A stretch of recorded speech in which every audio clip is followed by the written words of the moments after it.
वत्सल प्रभु दीन दयाल, भक्त वत्सल प्रभु दीन दयाल।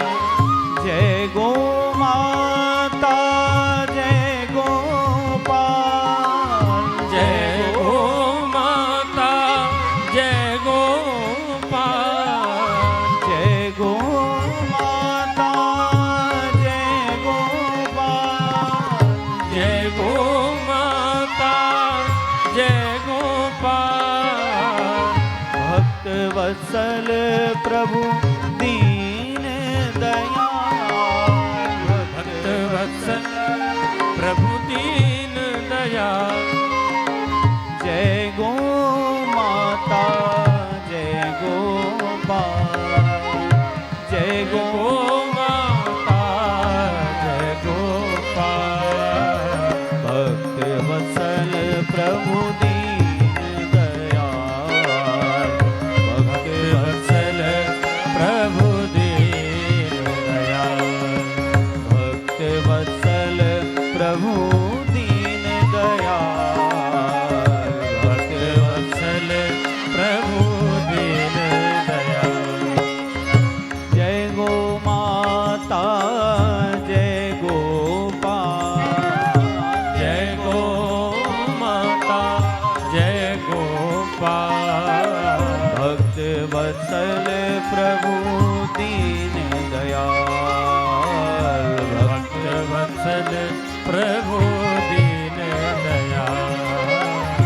गाय चराने को दिन आयो, फूली फिरत यशोदा अंगे अंगे, फूली फिरत यशोदा अंगे अंगे, लालन उबटी न भायो,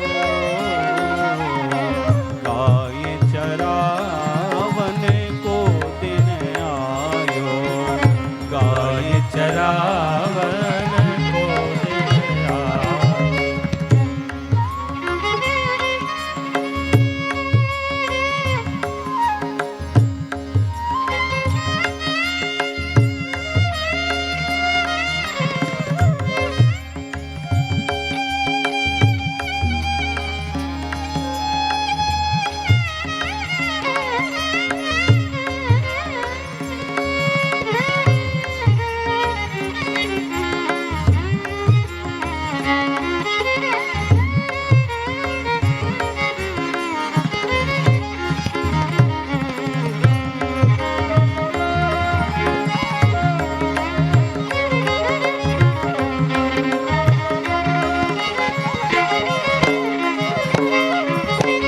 भूषण बसन विविध पहराए, भूषण वसन विविध पहराए।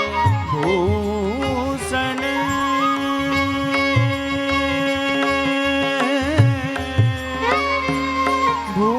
भूषण भूषण भूषण बसन विविध पहिराए, भूषण वसन विविध पहराए। कज्जल तिलक बनायो,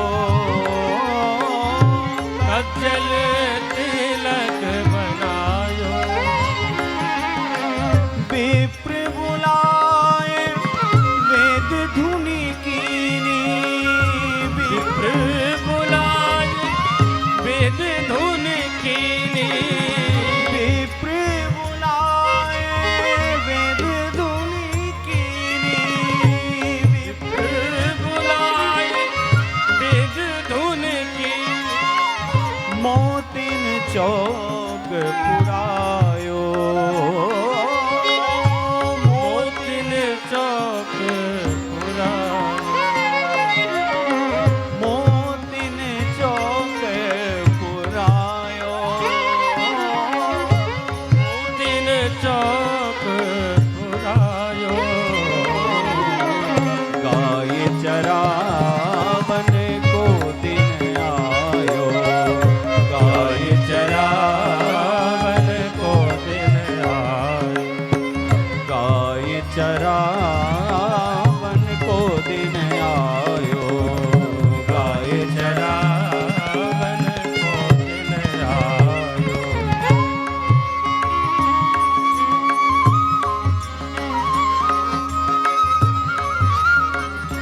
ब्रज सुंदरी देत आशीष सकल ब्रज सुंदरी देत आशीष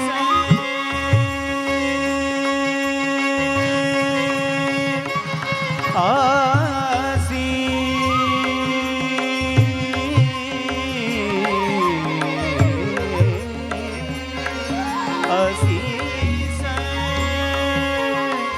देते आशीष सकल ब्रज सुंदरी देत आशीष सकल ब्रज सुंदरी हर्षित मंगल हर्षित मंगल लटकत चलो भाव तो मन को लटकत चलो भाव तो लटकत चलो भाव तो मन को लटकत चलो भाव तो मन को परमानंद ही भाव परमानंद ही गाय चरावन को दिन आयो गाय चरावन को दिन आयो फूली फिरत यशोदा भूली फिरत यशोदा अंग लालन उवटी नवा लालन उबट नवायो गाय चरावन को दिन आयो गाय चरावन को दिन आयो गाय चरावन को दिन आयो गाय चरावन को दिन आयो जय गो माता जय गोपाल जय गो माता जय गोपाल भक्त वत्सल प्रभु दीन दयाल भक्त वत्सल प्रभु दीन दयाल जय गो माता जय गोपाल जय गो माता जय गोपाल जय गो माता जय गोपाल जय गौ माता जय गोपाल भक्त वत्सल प्रभु दीन दयाल भक्त वत्सल प्रभु दीन दयाल भक्त वत्सल प्रभु दीन दयाल भक्त वत्सल प्रभु दीन दयाल जय गो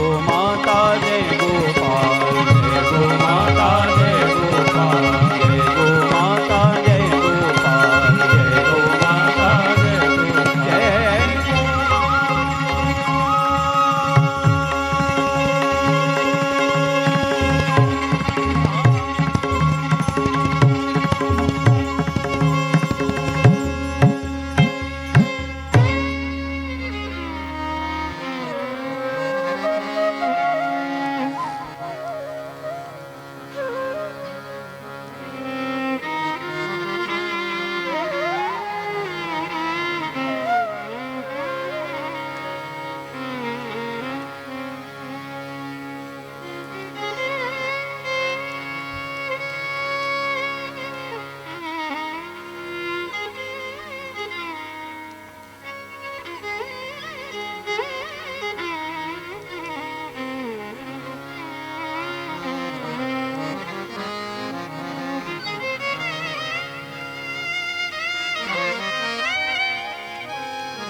जगत जननी यज्ञेश्वरी गौ माता की मंगलमयी कृपा से आज इस दिव्य सुरभि शक्तिपीठ के पावन परिसर में एक ऐसा दिव्य मंच जहां पर मंगलमयी भारतीय संस्कृति का मंगलमय दर्शन हो रहा है।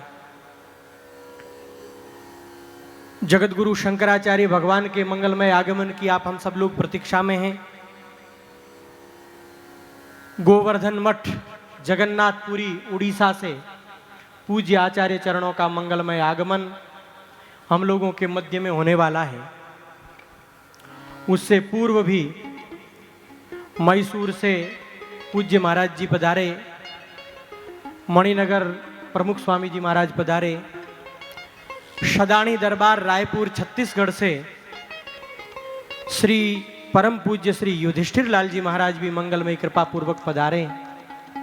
हम सब परम सौभाग्यशाली हैं कि महान संतों का मंगलमय दर्शन हम सब लोगों को प्राप्त हो रहा है। परम पूज्य परमहंस स्वामी श्री प्रज्ञानानंद जी महाराज जो क्रिया योग के एक वैश्विक आचार्य हैं, उनका भी मंगलमय आगमन हम लोगों के मध्य में हुआ है। यह जो इस दिव्य भूमि पर परम श्रद्धेय गोऋषि स्वामी श्री दत्त शरणानंद जी महाराज की पावन प्रेरणा से और उनके संकल्प के अनुसार जो इस बार गुजरात की पुण्य धरा पर भगवती मां साबरमती नदी के पावन तट पर यह दिव्य गोनवरात्रि महामहोत्सव का अनुष्ठान आयोजित किया जा रहा है। इस दिव्य अनुष्ठान में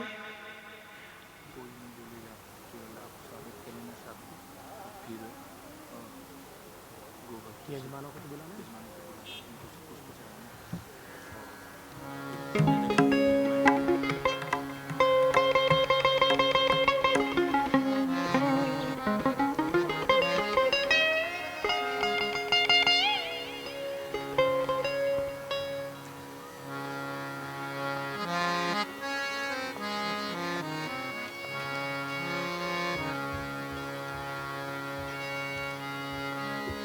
भगवती मां साबरमती नदी के पावन तट पर आज का ये विशिष्ट दिन, जिसका मैं कह रहा था गोपाष्टमी का पावन पर्व, हमारे भगवान नंद नंदन यशोदा नंदन गोपाल कृष्ण भी आज के दिन ही पूज्या गोमाताओं के गोचारण के लिए पधारते हैं।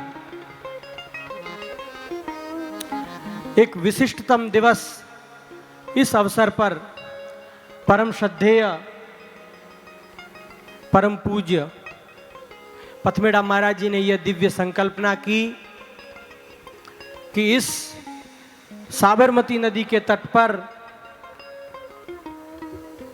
भारत का ही नहीं अपितु समूचे विश्व का प्रथम सुरभि शक्तिपीठ बने और उसके लिए गुजरात और राजस्थान सहित पूरे भारतवर्ष में गोभक्तों को इस सुरभि शक्तिपीठ की दिव्य संकल्पना से जोड़ करके यह जो दिव्य आयोजन आज यहाँ पर किया जा रहा है, उसके आज आप हम सब प्रत्यक्ष दृष्टा साक्षी बन रहे हैं। ये हमारा सौभाग्य है। आज सायंकाल गोधूली वेला में सुरभि शक्तिपीठ के पावन परिसर में परम पूज्य जगत गुरु शंकराचार्य भगवान जगन्नाथपुरी से पधारे, उनके करकमलों से उस दिव्य शक्तिपीठ की शिला का पूजन समारोह रखा गया है, जो यहाँ का पूज्य जगत गुरु भगवान शंकराचार्य का हम लोगों को जो आशीर्वचन प्राप्त होगा उसके अनंतर होगा। हम लोगों के मध्य में पूज्या माता कंकु केसर जी कृपा पूर्वक पधारी है। आपका भी खूब खूब स्वागत और खूब खूब अभिनंदन है। यहाँ यह जो दिव्य सत्संग का आयोजन है, इसके ठीक तुरंत बाद में आज गोपाष्टमी का जो जुलूस है, गो जुलूस है, वो यहाँ से निश्चित जो स्थान है वहाँ से शक्तिपीठ परिसर तक पूज्य गोमाताओं के श्रृंगार के साथ, बैलगाड़ियों में पूज्य संतों के साथ, विप्रों के साथ, ग्वालों के साथ पूज्य गोमाता जुलूस के रूप में शक्तिपीठ में पधारेगी।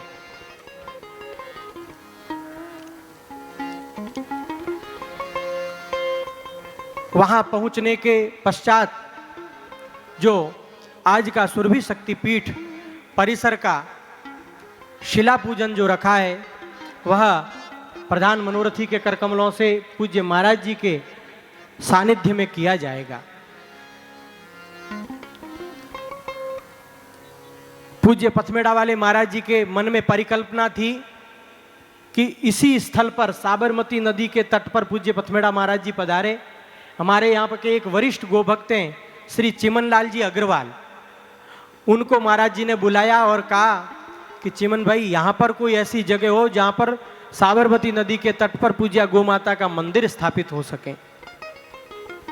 4-5 वर्ष जरूर लगा, परंतु अंत में ही भगवान ने चिमनलाल जी अग्रवाल को ही निमित्त बना करके इस सुरभि शक्तिपीठ में उनको नींव के रूप में पूज्य महाराज जी के सहयोगी बनने का सौभाग्य प्राप्त हुआ।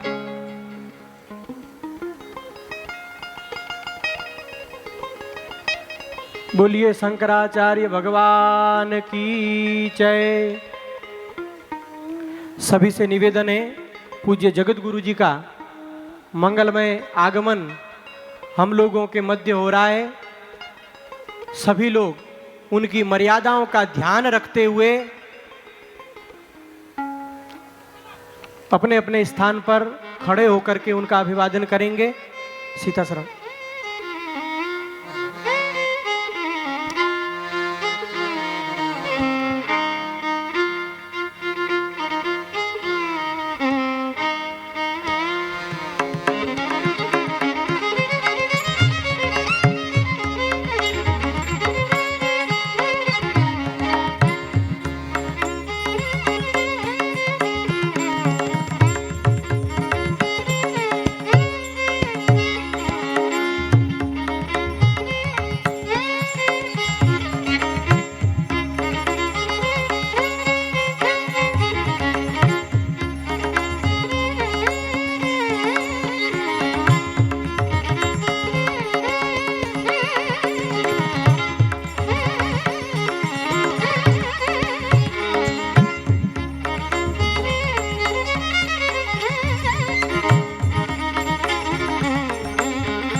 सभी से निवेदन है अपने निश्चित स्थान पर विराजमान हो जाएं। सभी से निवेदन है आप अपने निश्चित स्थान पर विराजमान हो जाएं।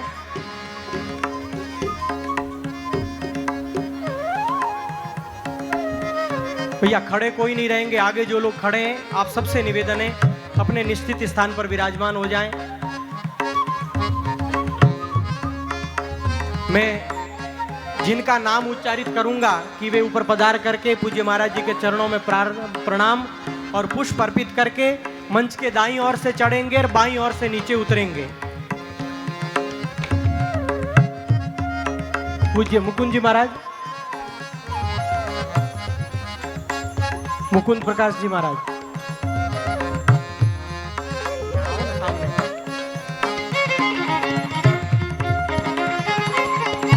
हमारे इस दिव्य शक्तिपीठ की संकल्पना के अक्षय भूमिदाता आदरणीय श्री चिमनलाल जी अग्रवाल मंच के दाईं ओर से, चिमनलाल जी इस तरफ से, सभी लोग इस तरफ से, हाँ इधर से, उस तरफ से नीचे उतरेंगे। श्री चिमनलाल जी अग्रवाल आप पधारें और पूज्य महाराज जी को प्रणाम कर आशीर्वाद प्राप्त कर पुनः अपने निश्चित स्थान पर विराजमान हो जाएं। हमारे गोधाम पथमेड़ा न्यास के राष्ट्रीय अध्यक्ष श्री राजकुमार जी अग्रवाल साहब, आप पूरे 10 दिवस पर्यंत, 10 दिवस ही नहीं, पिछले 5 वर्षों से सतत पूज्या गौ माता के लिए जो गोधाम पथमेड़ा में सेवा प्राप्त कर रही है, उन सब के लिए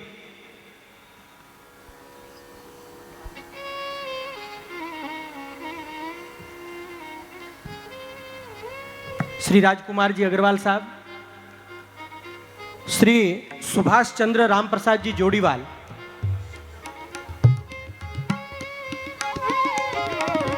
श्री श्रवण सिंह जी राव जो हमारे सुरभि महायज्ञ शुभारंभ समारोह के सुरभि महायज्ञ के मनोरथी हैं, श्री चेलाभाई पटेल जो हमारे महायज्ञ के मनोरथी हैं, श्री प्रताप जी राजगुरु जेतपुरा, श्री शेषमल जी रायगुरु नेत्रा,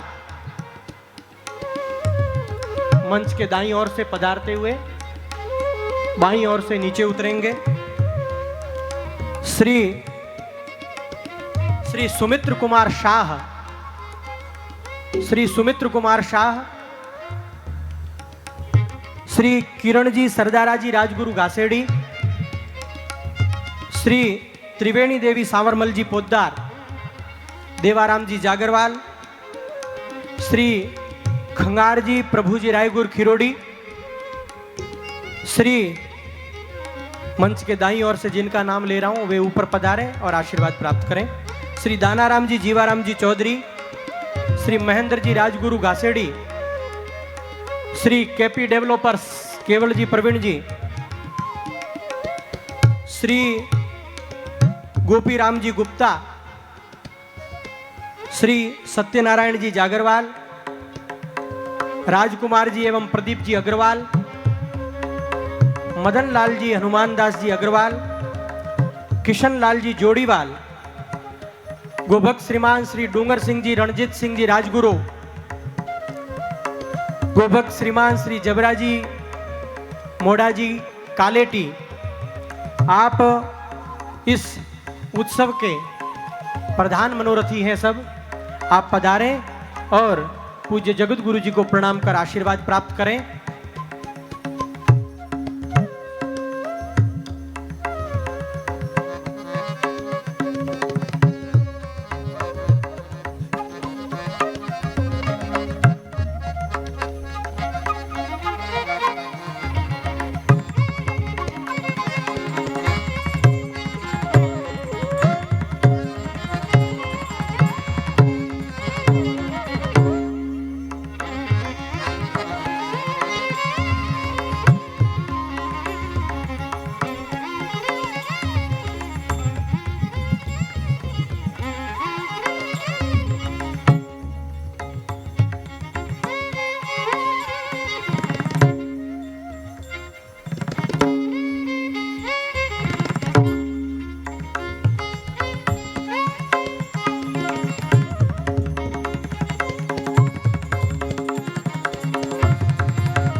माता की जय, जगत गुरु शंकराचार्य भगवान की जय।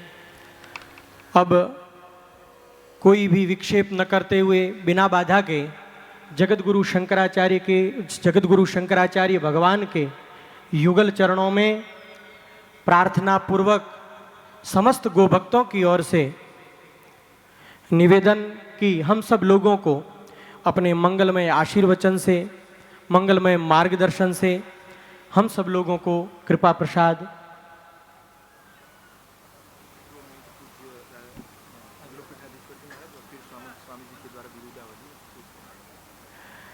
पूज्य जगत गुरु शंकराचार्य भगवान का आदेश है कि जगत गुरु पूज्य श्री मलुक पीठ वाले महाराज जी 2 शब्द उद्बोधन देंगे। उसके पश्चात स्वामी जी विरुदावली बोलेंगे। उसके पश्चात जगत गुरु शंकराचार्य भगवान का मंगलमय आशीर्वचन हम सब लोगों को प्राप्त होगा। जय गो माता, जय गोपाल।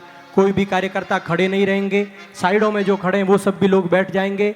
पंडाल के भीतर कोई खड़ा नहीं रहेगा। गौ माता की जय, जगत गुरु शंकराचार्य भगवान की जय।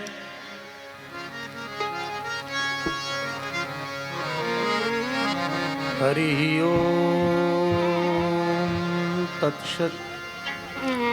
श्रीमते रामचंद्राय नमः। नमोस्तु रामाय सलक्ष्मणाय देव्यै च तस्यै जनकात्मजायै। नमोस्तु रुद्रेन्द्रयमानिलेभ्यो। नमोस्तु चन्द्रार्कमरुद्गणेभ्यः। नमो गोभ्यः श्रीमतीभ्यः सौरभेभ्य एव च। नमो ब्रह्मसुताभ्यश्च पवित्राभ्यो नमो नमः।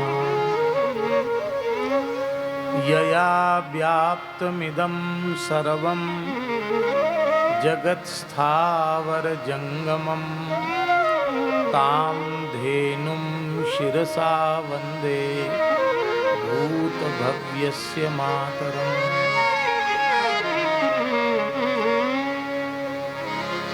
नीलाचलनिवासाय नित्याय परमात्मने बलभद्रसुभद्राभ्यां जगन्नाथाय ते नमः। श्रीराम जय राम जय जय राम। श्रीराम जय राम जय जय राम। श्रीराम जय राम जय जय राम। श्रीराम जय राम जय जय राम। श्रीराम जय राम जय जय राम। श्रीराम जय राम जय जय राम। श्रीराम जय राम जय जय राम। श्रीराम जय राम जय जय राम। श्रीराम जय राम जय जय राम। श्रीराम जय राम जय जय राम। यज्ञेश्वरी जगज्जननी गौ माता की जय। अखिल गोवंश की जय।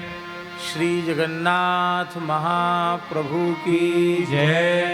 श्री बलभद्र महाप्रभु की जय। श्री सुभद्रा देवी की जय। श्री सुदर्शन चक्र भगवान की जय।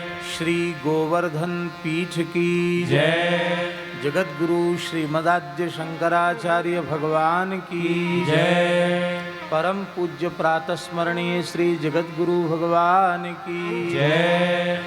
वैदिक सनातन धर्म की जय। सर्वभूत हृदय धर्म सम्राट स्वामी श्री करपात्री जी महाराज की जय। जय जय श्री राधे। जय जय श्री सीताराम। हर हर महादेव। हरिशरणम।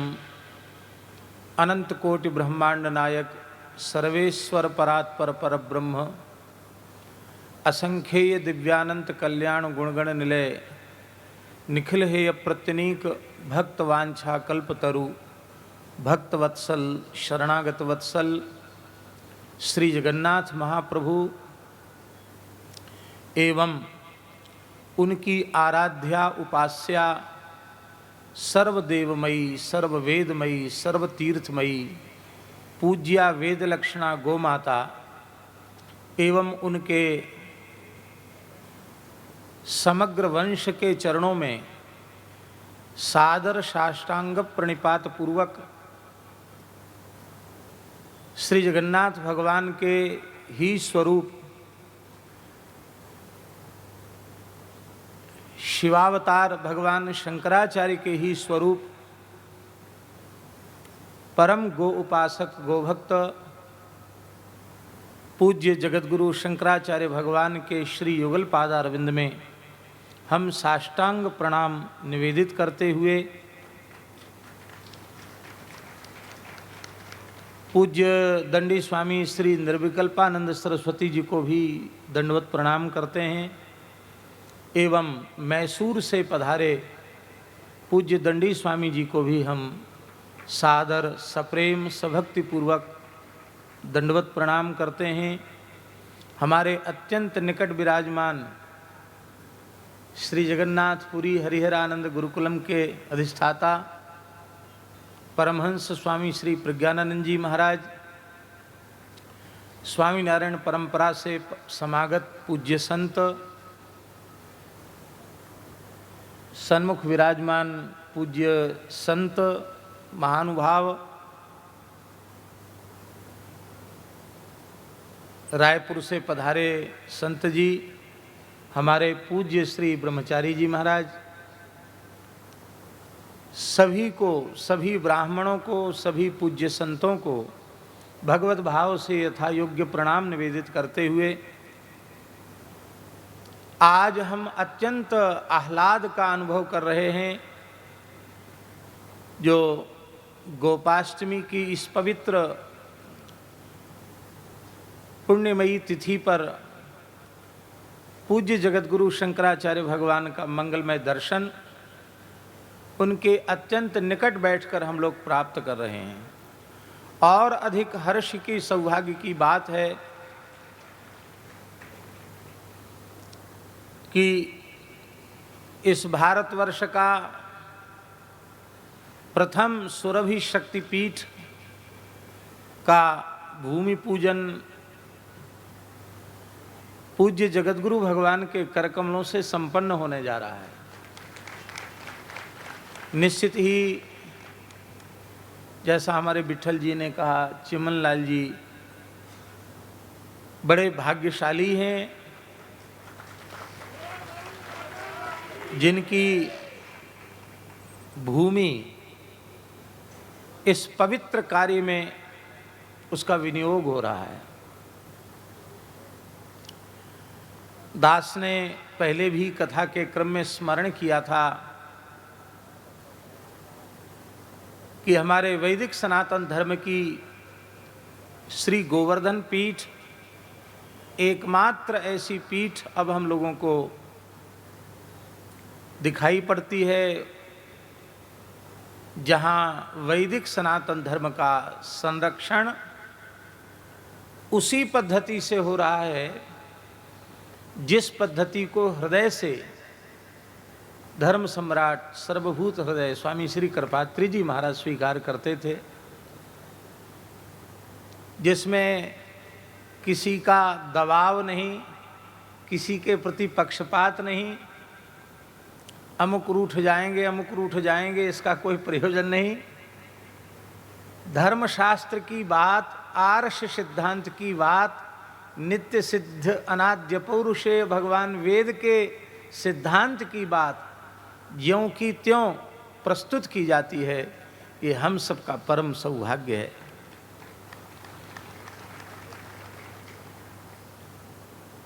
श्री जगन्नाथपुरी में श्री गोवर्धन पीठ के पूर्वाचार्य चरण अनंत श्री समलंकृत ब्रह्मलीन शिव सायुज्य प्राप्त परम गो उपासक गोभक्त जगतगुरु शंकराचार्य श्री स्वामी निरंजन देव तीर्थ जी महाराज जिनका मंगलमय उद्बोधन श्रवण करने का दास को भी अनेकों बार सौभाग्य प्राप्त हुआ। और पूज्य जगत गुरु जी का तो प्रवचन प्रसाद प्राप्त होता ही रहता था श्रीधाम वृंदावन में होने के नाते। और जब पूज्य स्वामी कृपात्री जी की जयंती होती, गीता जयंती होती, तो धर्म संघ विद्यालय में आपका मंगलमय पदार्पण होता और आपका आशीर्वाद हम सब बटुकों को प्राप्त होता था।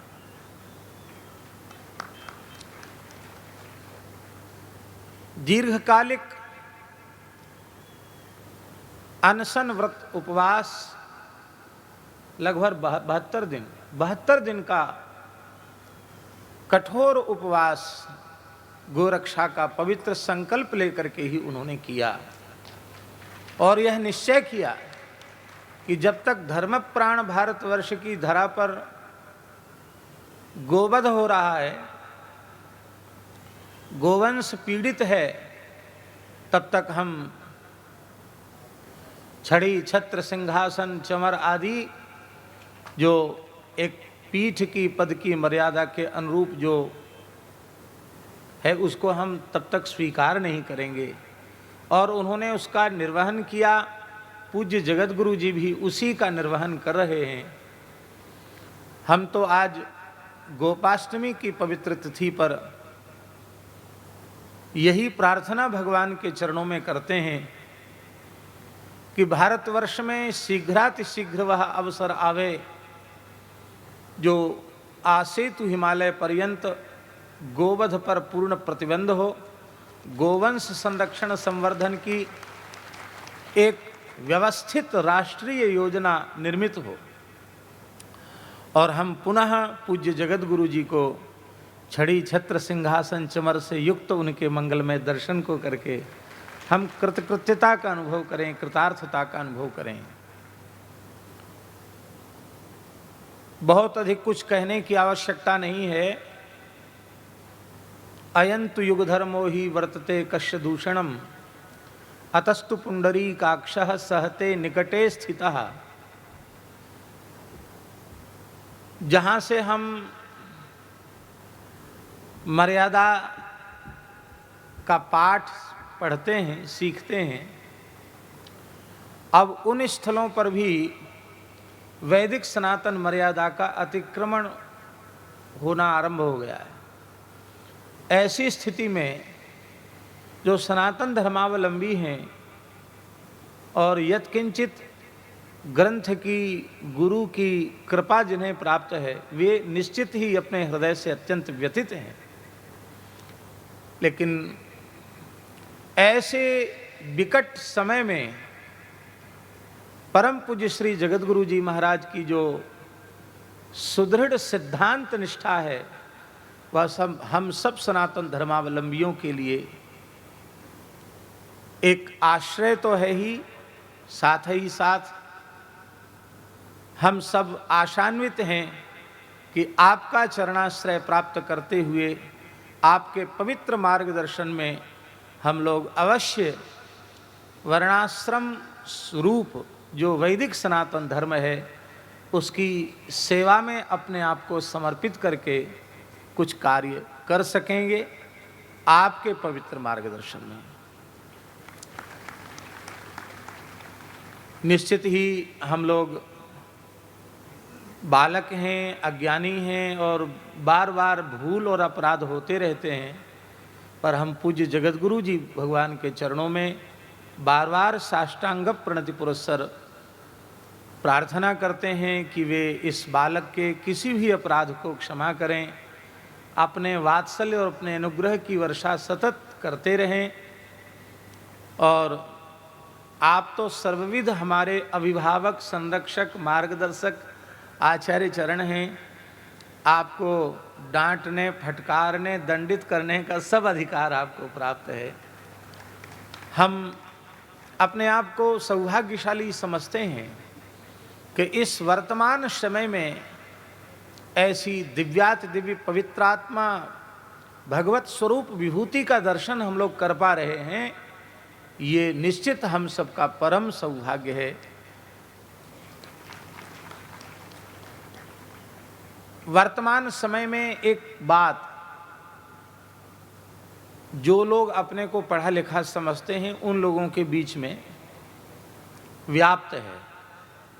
वो बात ये है कि लोग कहते हैं कि ये ब्राह्मणों की बात क्यों कही जाती है मंच से।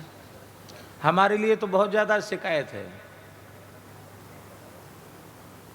कि ये कथा तो ठीक जो कहते हैं, कहीं से भी गौ और ब्राह्मण की महिमा घूम फिर के कहीं न कहीं से आ जाती है।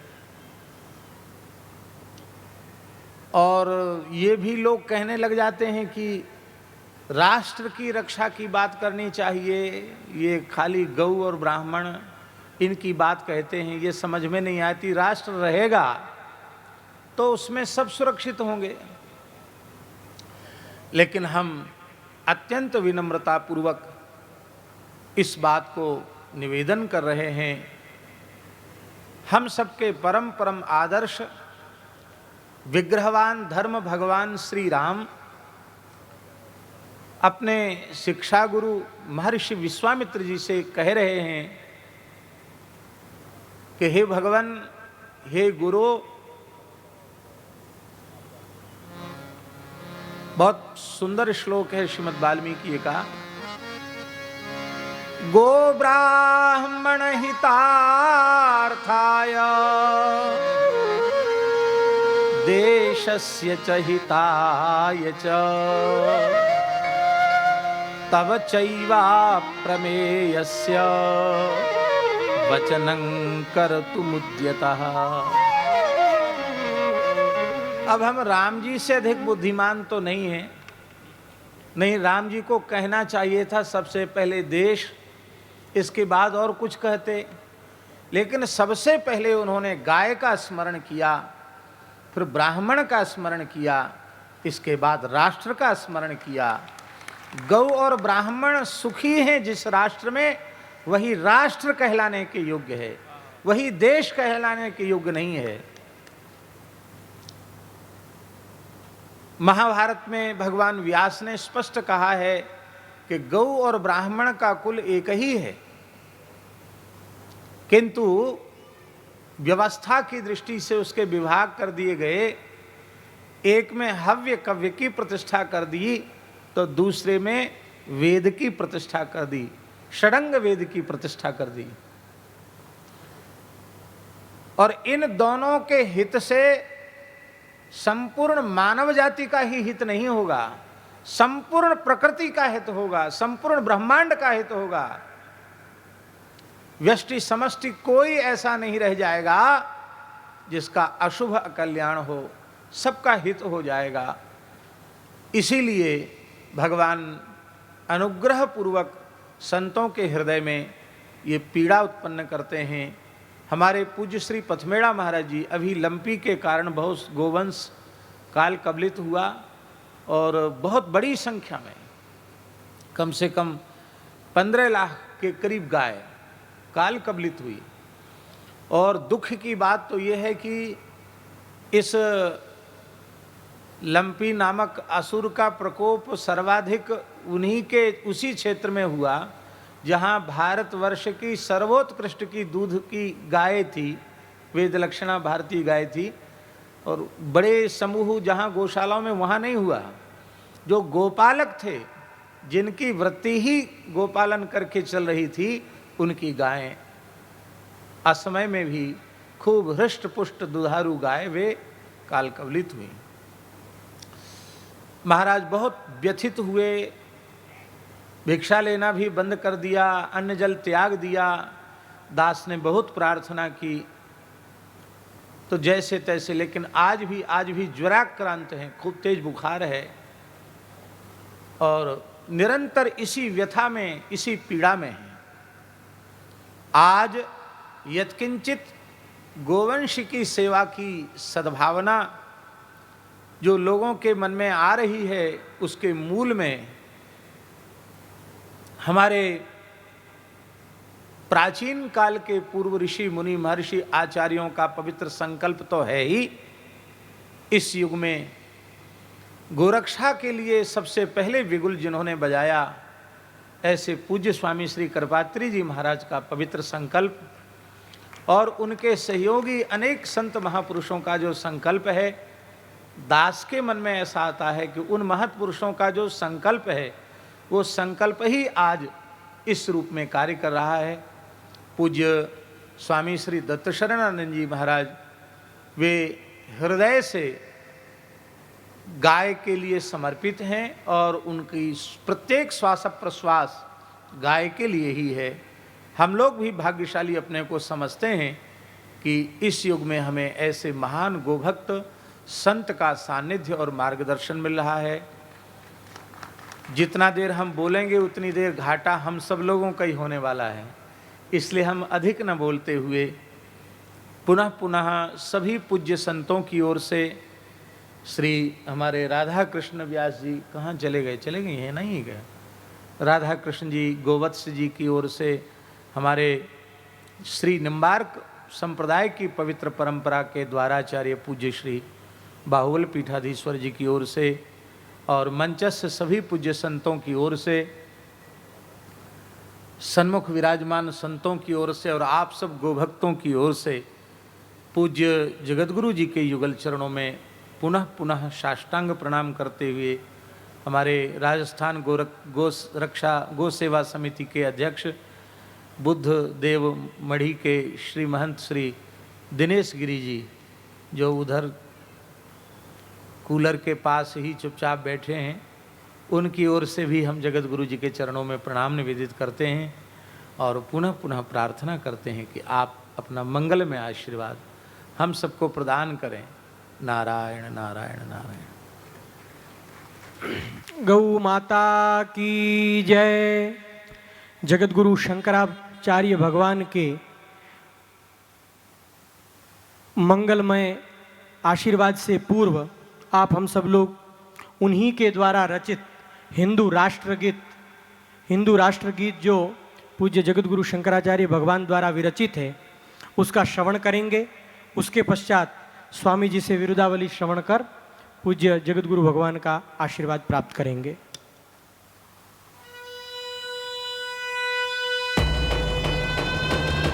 हम हिंदू राष्ट्र बनाएंगे,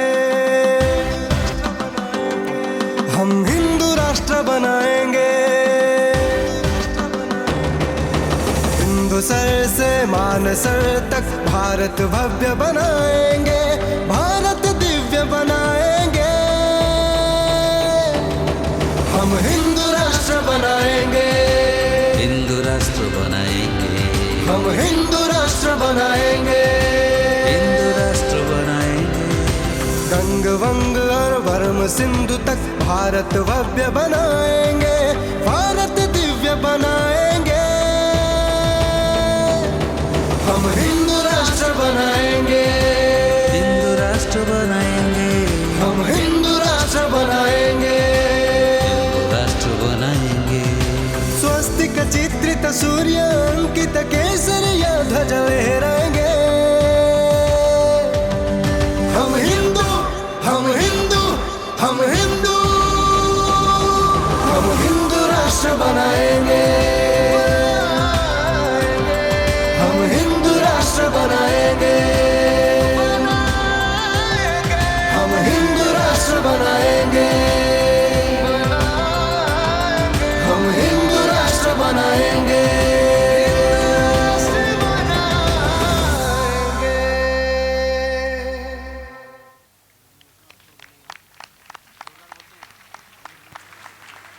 बोलिए जगत गुरु शंकराचार्य भगवान की जय। भारत माता की जय। गौ माता की जय। पूज्य स्वामी जी के चरणों में निवेदन कि आप पधारें और विरुदावली के साथ आज के इस सत्र को प्रारंभ करने की आज्ञा प्रदान करें।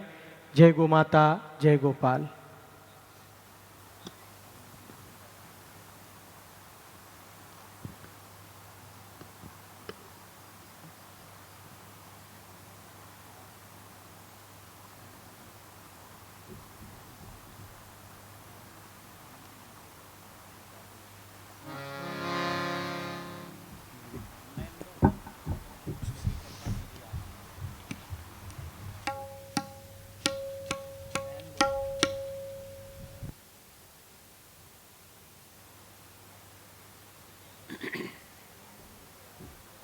नमः संभवाय च मयो भवाय च नमः शंकराय च मयस्कराय च नमः शिवाय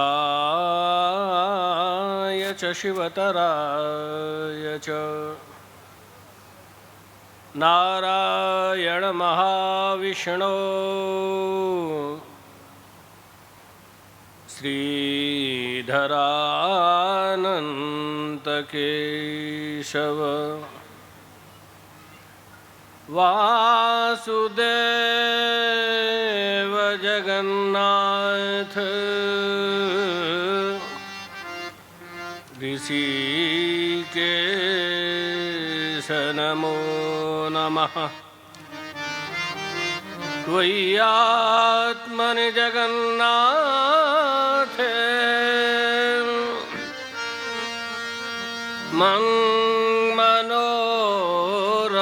मनोरमतामिह कदा ममेदृशं जन्म मानुषं संभविष्यति। श्रीमत्परमहंस परिव्राजकाचार्य वर्य पदवाक्य प्रमाण पारावार पारिणा यवनियमासन प्राणायाम प्रत्याहार धारणा ध्यान समाधि अष्टांग योगानुष्ठान निष्ठा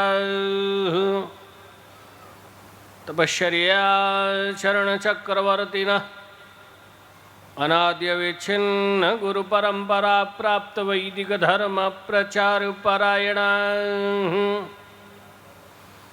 निखिल निगमागम सार हृदया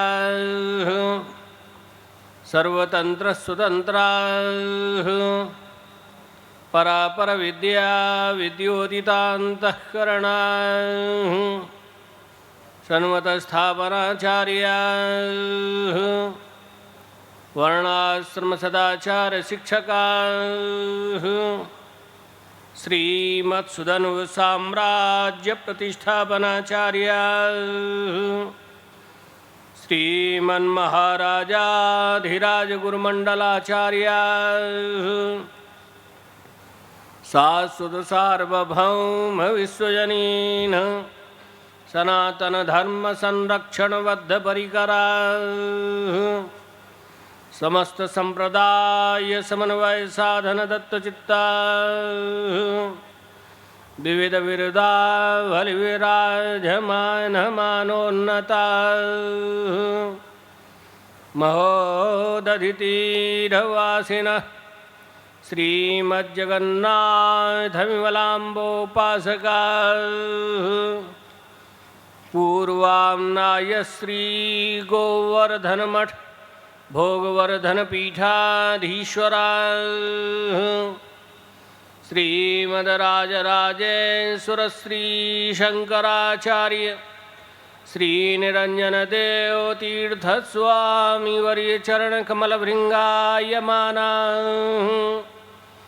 अनंत श्री विभूषित निश्चलानंद सरस्वती स्वामी वर्य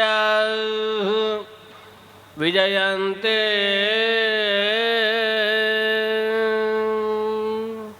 धर्म की जय हो, धर्म की जय हो, अधर्म का नाश हो, प्राणियों में सद्भावना हो, विश्व का कल्याण हो, गौ माता की जय हो, गो हत्या बंद हो, जगत गुरु शंकराचार्य भगवान की जय हो, श्री जगन्नाथ महाप्रभु की जय हो, श्री सुभद्रा भगवती की जय हो, श्री बलभद्र महाप्रभु की जय हो, भारत अखंड हो, अखंड हो, भारत अखंड हो, भारत अखंड हो, भारत अखंड हो, हर हर महादेव।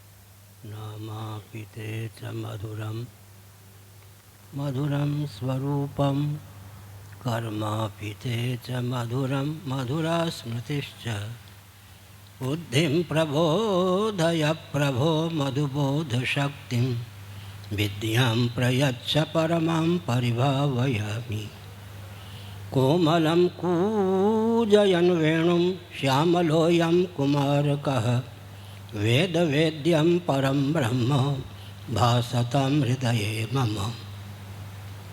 कूजन्तं राम रामेति मधुरं मधुराक्षरम् आरुह्य कविताशाखां वन्दे वाल्मीकिकोकिलं निगमकल्पतरोर्गलितं फलं शुकमुखादमृतद्रवसंयुतं पिबत भागवतं रसमालयं मुहुरहो रसिका भुवि भावुकाः तृणादपि सुनीचेन तरोरपि सहिष्णुना अमानिना मानदेन कीर्तनीयः सदा हरिः नारायणाखिलगुरो भगवन्नमस्ते शिवाय नमः शिवलिंगाय नमः तन्मे मनः शिवसङ्कल्पमस्तु सर्वे भवन्तु सुखिनः श्रीराम जय जय राम श्री राम जय राम श्रीराम जय राम श्री राम जय राम धर्म की जय हो अधर्म का नाश हो प्राणियों में सद्भावना हो विश्व का कल्याण हो गोमाता की जय हो गोहत्या बंद हो भारत अखंड हो सर्वभूत हृदय धर्म सम्राट श्री स्वामी करपात्री जी महाराज की जय हो श्री जगन्नाथ महाप्रभु की जय हो श्री बलभद्र महाप्रभु की जय हो भगवती सुभद्रा देवी की जय हो हर हर महादेव गोविंद जय जय गोपाल जय जय गोविंद जय जय गोपाल जय जय राधा रमण हरि गोविंद जय जय राधा रमण हरि गोविंद जय जय श्री कृष्ण गोविंद हरे मुरारे श्री कृष्ण गोविंद हरे मुरारे हे नाथ नारायण वासुदेव हे नाथ नारायण वासुदेव गोविंद जय जय गोपाल जय जय गोविंद जय जय गोपाल जय जय राधा रमण हरि गोविंद जय जय राधा रमण हरि गोविंद जय जय गोविंद जय जय गोपाल जय जय गोविंद जय जय गोपाल जय जय राधा रमण हरि गोविंद जय जय राधा रमण हरि गोविंद जय जय ये वृंदावन बिहारी लाल की जय नमो महद्भ्यः शंभो शिव शिव शिव शिव शिव शिव नारायण नारायण नारायण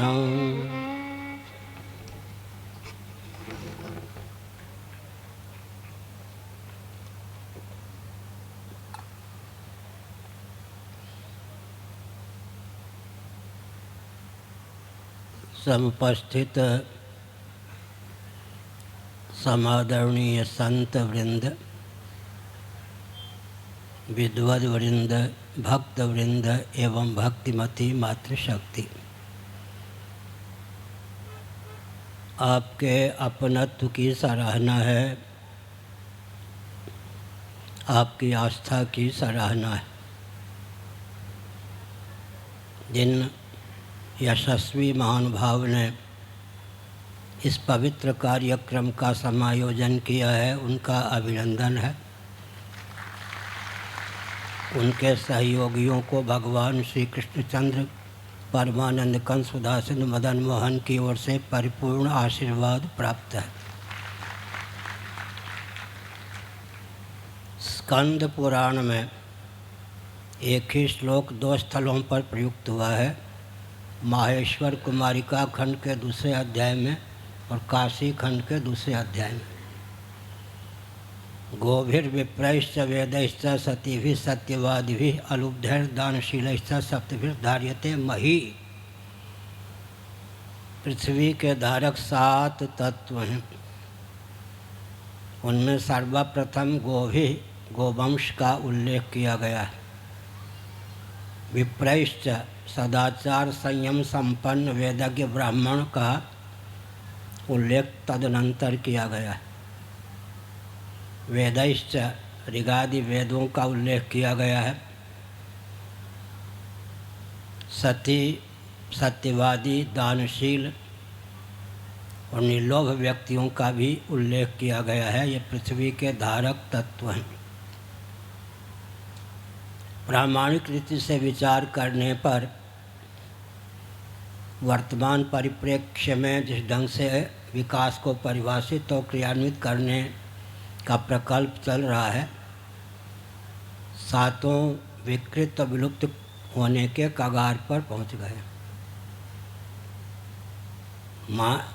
सृष्टि की संरचना का जो प्रयोजन है और मानव जीवन की सार्थकता जिसमें सन्निहित है, उसको समझे बिना विकास को परिभाषित और क्रियान्वित करने का विस्फोटक परिणाम विश्व स्तर पर परिलक्षित।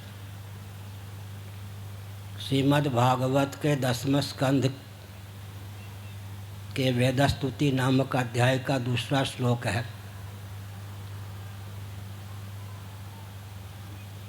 उसके अनुसार पृथ्वी के धारक कौन कौन हैं? क्या लिखा है? श्रीमद् भागवत 10वां स्कंध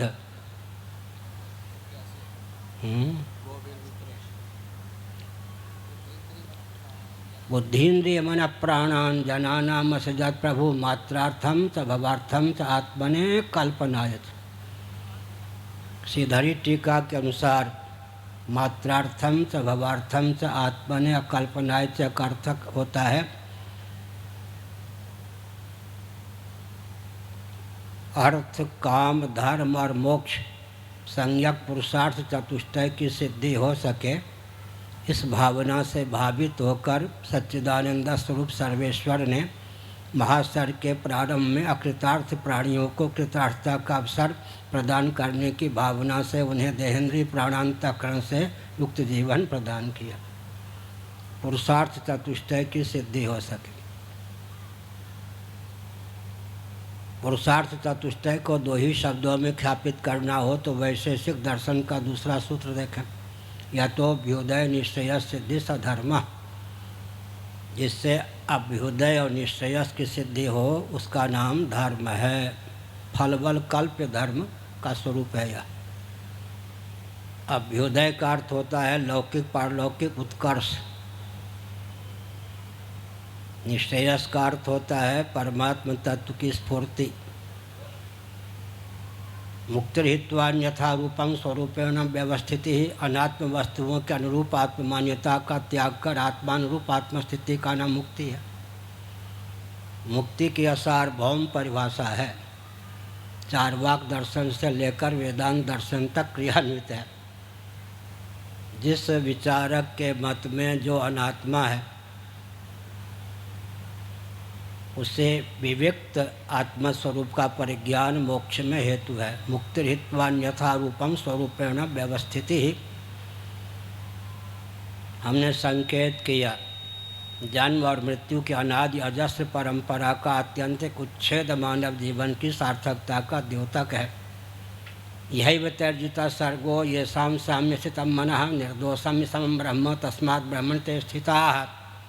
श्रीमद् भगवद गीता के 5वें अध्याय के अनुशीलन से यह तथ्य सिद्ध है कि जिन्होंने सकल अनात्म प्रपंच से मन को कर्षित कर उपरत कर सम और निर्दोष ब्रह्मात्म तत्व में सन्निहित कर लिया, उन्होंने जीवन काल में ही पुनर्भव पर विजयश्री प्राप्त कर ली।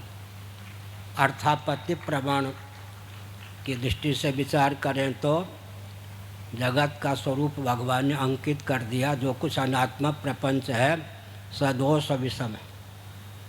मीराबाई के शब्दों में ऐसे पद को का वरूँ जो जन्मे और मर जाए, वर वरूँ गोपाल को मेरा चूड़ियों में रह जाए। भौतिकवादी भी बड़े चाव भाव से इस तथ्य को मानने के लिए विवश हैं, उत्सुक भी हैं कि जो सदोष और विषम है उसी का नाम आत्मा है, उसी का नाम जगत है, वो वर्णीय हो ही नहीं सकता। इसलिए निर्दोष असम केवल एक तत्व ही है, उसी का नाम परमात्म तत्व है, भगवत तत्व है, ब्रह्म तत्व है, कुछ भी कह सकते हैं। एक दार्शनिक तथ्य गौड़पादाचार्य महाभाग ने कारिका के माध्यम से सिद्ध किया, व्यक्त किया। जात्याभासम चलाभासम वस्त्वाभासम तथैव च अजाचलम वस्तुत्वम विज्ञानम शांतमद्वयम। आत्म तत्व जो है वह सबका अधिष्ठान स्वरूप है, सबका धारक है।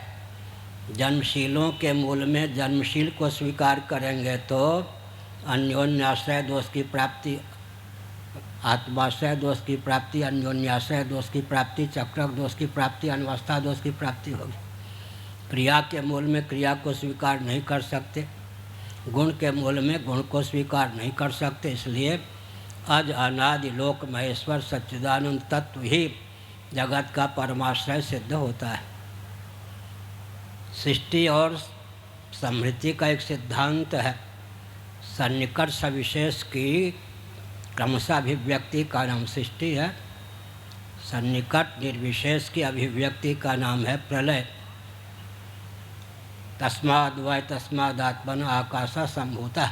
निर्विशेषता की अवधि भगवत तत्व परमात्म तत्व या आत्म तत्व है, उससे आकाश की उत्पत्ति हुई, आकाश से वायु की उत्पत्ति हुई, वायु से तेज की उत्पत्ति हुई, तेज से जल की उत्पत्ति हुई, जल से पृथ्वी की उत्पत्ति हुई। निर्विशेषता की अवधि परमात्मा है, सविशेषता की अवधि पृथ्वी। पृथ्वी अपने से अधिक विशेषता संपन्न किसी वस्तु को उत्पन्न नहीं करती, इसलिए वह विशेषता की अवधि है। पृथ्वी में 5 गुण हैं, क्योंकि कारण और कारणनिष्ठ गुण विद्यमान रहे तब कार्य की सिद्धि होती है। कारण और कारणनिष्ठ गुण की अनुगति होने पर ही कार्य की सिद्धि होती है। पृथ्वी अंतिम कार्य है। शब्द स्पर्श रूप रस गंध 5 गुणों से समन्वित है। पृथ्वी 6ठे गुण से संपन्न किसी कार्य को उत्पन्न करने में समर्थ नहीं है, इसलिए पृथ्वी विशेषता की चरम अवधि है। फलावसानम जगत, भगवान शंकराचार्य महाभाग ने तथ्य प्रकाशित किया, फलावसानम जगत। इस दृष्टि से विचार करें तो पृथ्वी फल रूपा है, पृथ्वी फल रूपा है। ऊपर परमात्मा निर्विशेषता की अवधि और नीचे पृथ्वी सविशेषता की अवधि। वृक्षादि जो हैं वो पृथ्वी के तारतम्य संघात हैं। 6ठे गुण से संपन्न कोई पदार्थ नहीं, इसलिए हमें समझना चाहिए कि परोवरीय क्रम से तत्व का चिंतन करें। पृथ्वी का आलम्बन लेकर सन्निकट निर्विशेष जल तक पहुँचें, जल का आलम्बन लेकर सन्निकट निर्विशेष अग्नि तक पहुँचें, अग्नि का आलम्बन लेकर सन्निकट निर्विशेष वायु तक पहुँचें, वायु का आलम्बन लेकर सन्निकट निर्विशेष आकाश तक पहुँचें, आकाश का आलम्बन लेकर निर्विशेषता की अवधि आत्मा या परमात्मा तक पहुँचें। दर्शन शास्त्र में गणित विज्ञान होता है, कृषि विज्ञान होता है, 2 धारा चलती है। गणित विज्ञान की दृष्टि से विचार करें तो 5 4 3 2 1 0 यह क्रम होता है, आरोह क्रम। अवरोह क्रम 0 1 2 3 4 5। निर्विशेषता की अवधि परमात्मा, एक गुण संपन्न आकाश, 2 गुण संपन्न वायु, 3 गुण संपन्न अग्नि, 4 गुण संपन्न जल, 5 गुण संपन्न पृथ्वी। हमारा आपका जो जीवन है अद्भुत है। भगवान शंकराचार्य महाभाग ने ब्रह्मसूत्र के भाष्य में इस तथ्य को उद्भाषित किया कि ऊपर श्रुति, बीच में युक्ति, नीचे अनुभूति। श्रुति और अनुभूति को परख करके जो युक्ति तैयार की जाती है आगमिक, उसी की विजय होती। हमारे आपके जीवन में 5 ही ज्ञानेंद्रियां हैं, 5 ही कर्मेंद्रियां हैं और ग्रहण त्याग का क्रम चलते रहता है। ज्ञानेंद्रियों के द्वारा एक एक विषय का ग्रहण होता है, कर्मेंद्रियों के द्वारा एक एक विषय का त्याग होता है। शब्द का ग्रहण होगा अतीन्द्रिय श्रोतेंद्रिय के द्वारा, शब्द का विसर्जन होगा अतीन्द्रिय वाकेंद्रिय के द्वारा। त्वक के द्वारा स्पर्श का ग्रहण होता है, हाथ के द्वारा स्पर्श का विसर्जन होता है। नेत्र के द्वारा रूप का अधिगम होता है, गंतव्य का दर्शन होता है। पाँव के द्वारा गंतव्य तक गमन होता है।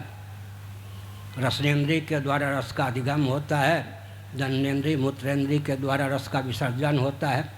नासिका के द्वारा गंध का ग्रहण होता है। गुदा के द्वारा गंध का विसर्जन होता है। विसर्जन में प्रयुक्त और विनियुक्त इंद्रिय का नाम कर्मेंद्रिय है। ग्रहण में प्रयुक्त और विनियुक्त इंद्रिय का नाम क्या है? ज्ञानेंद्रिय है। ज्ञानेंद्रिय, ज्ञान और कर्म से समन्वित हमारा आपका जीवन है। अंतःकरण ज्ञान कर्म भयात्मक है। श्रीमद्भागवत एकादश स्कंद अध्याय 23 भिक्षु गीतम तितिक्षु ब्राह्मण का इतिहास हमने संकेत किया। अपने जीवन की ओर समीक्षा करें, अपने जीवन का अवलोकन करें। श्रीमद् भगवद गीता के 3 अध्याय के अनुसार माता के पेट से हम लोग जेर सहित उत्पन्न हुए हैं, जरायुज प्राणी। जेर का मौलिक स्वरूप अंडा, माँ के पेट में कुछ समय तक अंडा होकर रहते हैं।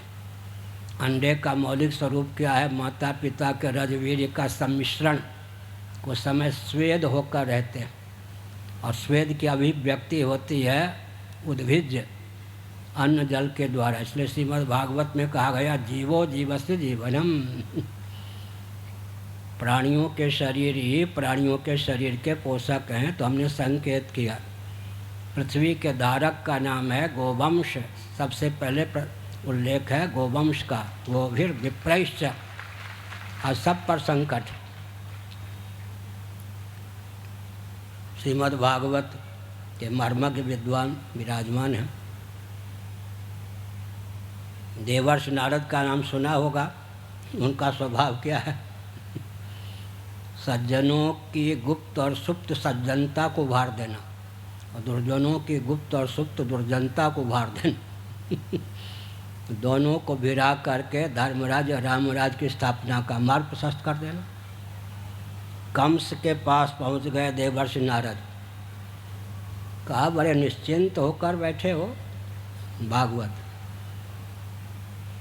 कंस ने सोचा था लाडली प्यारी बहन है, देवकी 8वें गर्भ से खतरा है ना, अभी तो हम निश्चिंत हैं। नारद जी ने क्या कह दिया? तुम्हारे पास कोई भी अपना नहीं है। ये देवता लोग परिकर होकर, मंत्री होकर सब आए हैं, सगे संबंधी होकर। ये देवता तुमको मरवाए बिना नहीं रहेंगे। किस पर भरोसा करते हो? बस कंस की दुष्टता जो गुप्त और सुप्त थी उभर पड़ी। हमने संकेत किया। क्या संकेत किया? सज्जनों की उपयोगिता जगत में क्यों है? सज्जन न हो तो दुष्टों की दुष्टता किस पर व्यक्त हो, कारगर हो। और दुर्जनों की उपयोगिता विश्व में क्यों है? दुर्जन ही न हो तो सज्जनों में सज्जनता कितने अंशों में प्रतिष्ठित है, परिपूर्ण है या नहीं। सज्जनों को भी अपने जीवन को आंकने का अवसर न मिले। इसलिए सृष्टि में तो दोनों प्रकार की धारा चलती रहती है। गोवंश जो है पृथ्वी का धारक है। हर प्रकार से उसकी रक्षा का मार्ग प्रशस्त होना चाहिए। परंतु ध्यान दीजिए, जिसकी सत उपयोगिता को हम समाप्त कर देते हैं, उसकी प्रजाति को विलुप्त करने का मार्ग प्रशस्त कर देते हैं। ध्यान देने की आवश्यकता है। अब आप राजस्थान की यात्रा कीजिए, 25 किलोमीटर में कहीं ऊँट का दर्शन होगा। ट्रक इत्यादि ने क्या किया, ऊँट की उपयोगिता को विलुप्त कर दिया, तो ऊँट पेट में चले गए। ध्यानपूर्वक सुनिए, जिसकी उपयोगिता को हम यांत्रिक विधा का अवलंबन लेकर के शांत कर देते हैं, सिद्ध नहीं होने देते, उसकी प्रजाति का विलोप हो जाता है। इसलिए महायंत्र प्रवर्तनम, मनुस्मृति 1163 एक नियम है, अप्राप्त का प्रतिषेध नहीं होता। बंध्यापुत्र प्राप्त ही नहीं तो उसका प्रतिषेध क्या होगा? अप्राप्त का प्रतिषेध नहीं होता। महायंत्र प्रवर्तनम, उस समय के मनीषी यदि महायंत्रों के निर्माण में समर्थ नहीं थे तो मनु जी को क्यों लिखना पड़ा महायंत्र प्रवर्तनम? शासक का दायित्व होता है कि महायंत्रों के निर्माण पर प्रतिबंध लगावे। क्यों? यंत्र और महायंत्र में क्या अंतर है, ये भी ध्यान रखने की आवश्यकता है।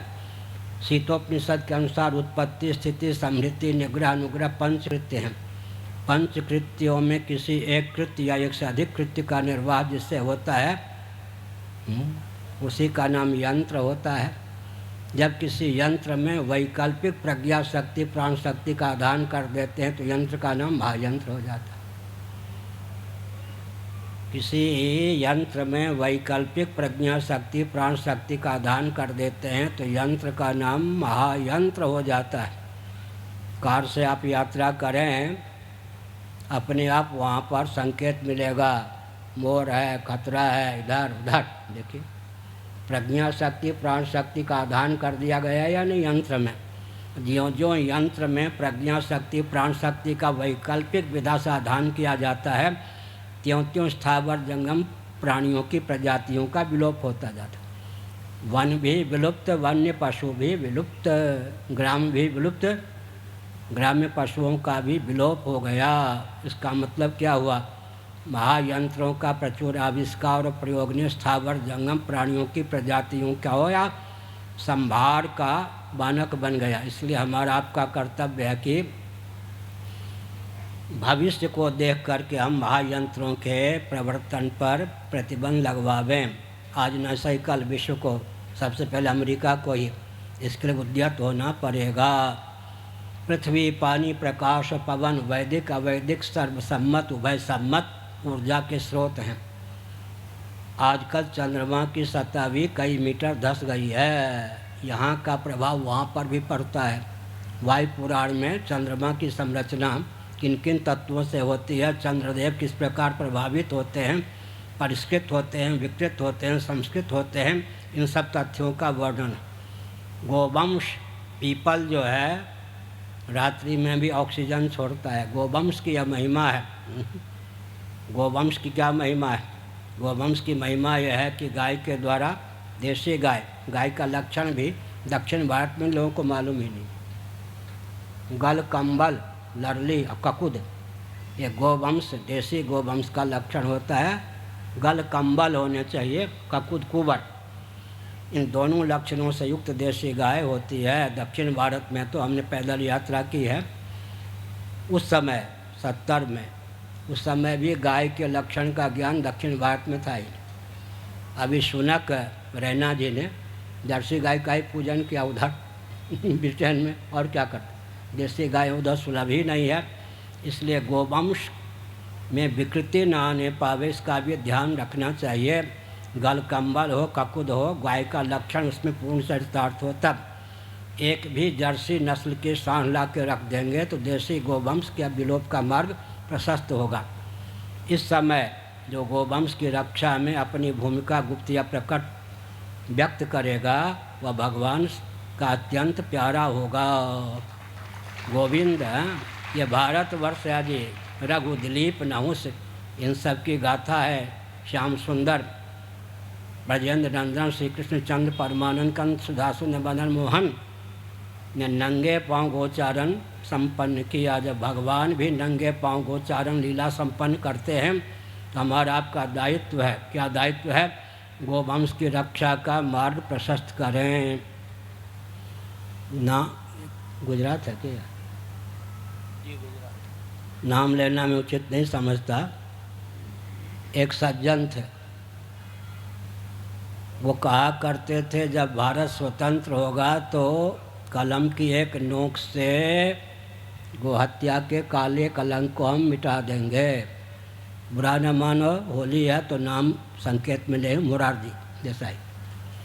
दैवयोग से भारत स्वतंत्र हुआ, प्रधानमंत्री के पद पर वे प्रतिष्ठित भी हो गए।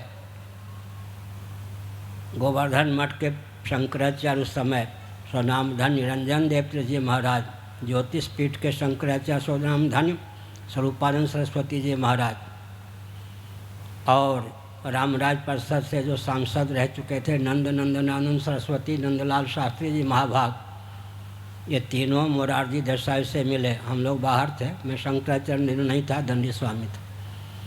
मोरारजी देसाई को तीनों महान भावों ने याद दिलाई। मोरारजी का क्या उत्तर था? उन बातों को भूल जाइए, अब मैं कसाईयों का भी प्रधानमंत्री। स्थिति तो ये जो कहा करते थे कि भारत स्वतंत्र होगा तो कलम की एक नोक से गोहत्या के काले कलंक को हम मिटा देंगे। दैवयोग से भारत स्वतंत्र हुआ, उन महान भाव को प्रधानमंत्री का सुयोग भी सुलभ हुआ।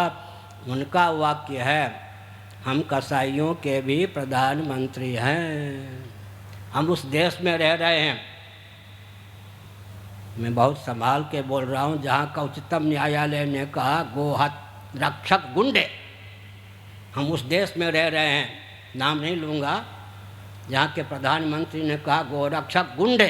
अब आप बोलिए, जिस देश का उच्चतम न्यायालय ने कह दिया गोरक्षक गुंडे, जिस देश के प्रधानमंत्री ने कह दिया गोरक्षक गुंडे, उस देश में हम रह रहे हैं।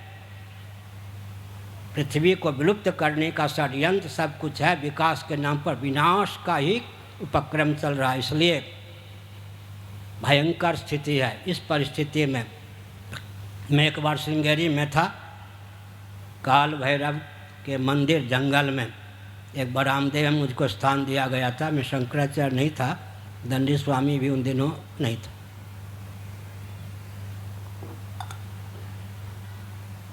नदी के तट पर जंगल की जो गायें थी, जंगल के बैल, वो मारने के लिए दौड़ते थे। कईयों को वो गिरा चुके थे, घायल कर चुके थे। वहाँ मुझको रखा गया था ताकि भाग जाऊँ, लेकिन भगवान के सहारे में था। एक गाय आ गई, लगभग 45 मिनटों तक रो रही थी मुझे देखकर। मैंने सोचा ये बोलती तो नहीं है, रोती है मेरी और देख के बार बार यूँ करे रोवे।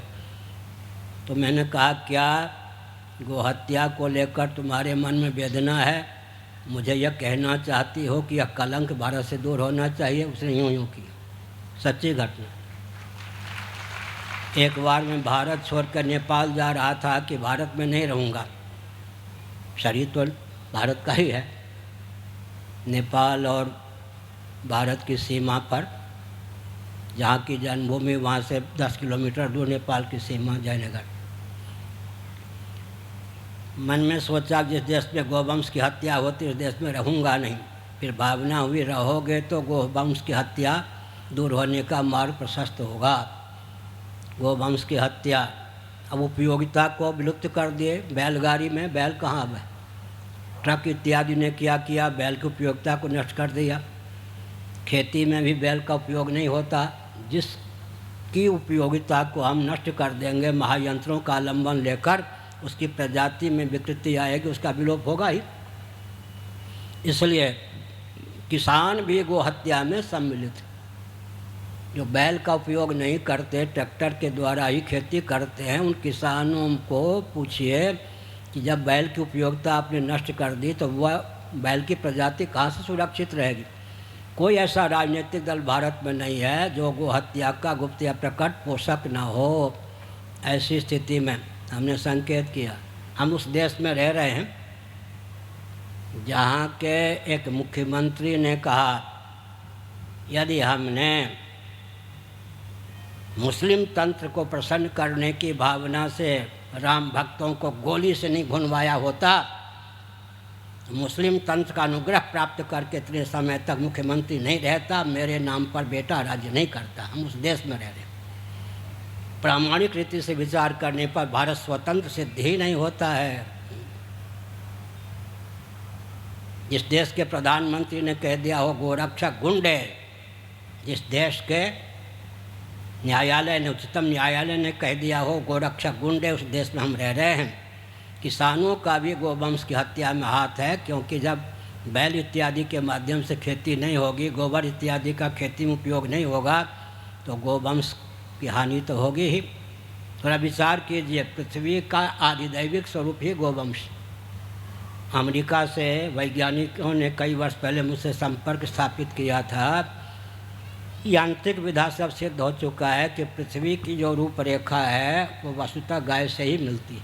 हमारे यहाँ जब भूदेवी पर कोई संकट प्राप्त होता है तो भूदेवी गाय का रूप धारण करके ही ब्रह्मा जी के पास अपनी वेदना प्रकट करने के लिए जाती है। इसलिए हमको उस ढंग से भारत को सजाना है, उस भारत की संरचना करनी है, भव्य भारत की संरचना में अपनी भूमिका प्रस्तुत करनी है, जहाँ गोवंश की हत्या ना हो। ध्यान गया, गोवंश की हत्या ना हो। इसका अर्थ यह है कि गोवंश की उपयोगिता को हम सिद्ध करें। उपयोगिता को सिद्ध कैसे करेंगे? सांड का उपयोग हो, बैल का उपयोग हो खेती आदि में, माल ढोने आदि में, तब तो गोवंश की रक्षा होगी। महायंत्रों ने क्या किया? स्थावर जंगम प्राणियों की प्रजातियों को दूषित कर दिया, विकृत कर दिया। यह गुजरात है। यहाँ के व्यक्ति गोभक्त होते रहे हैं, होंगे भी।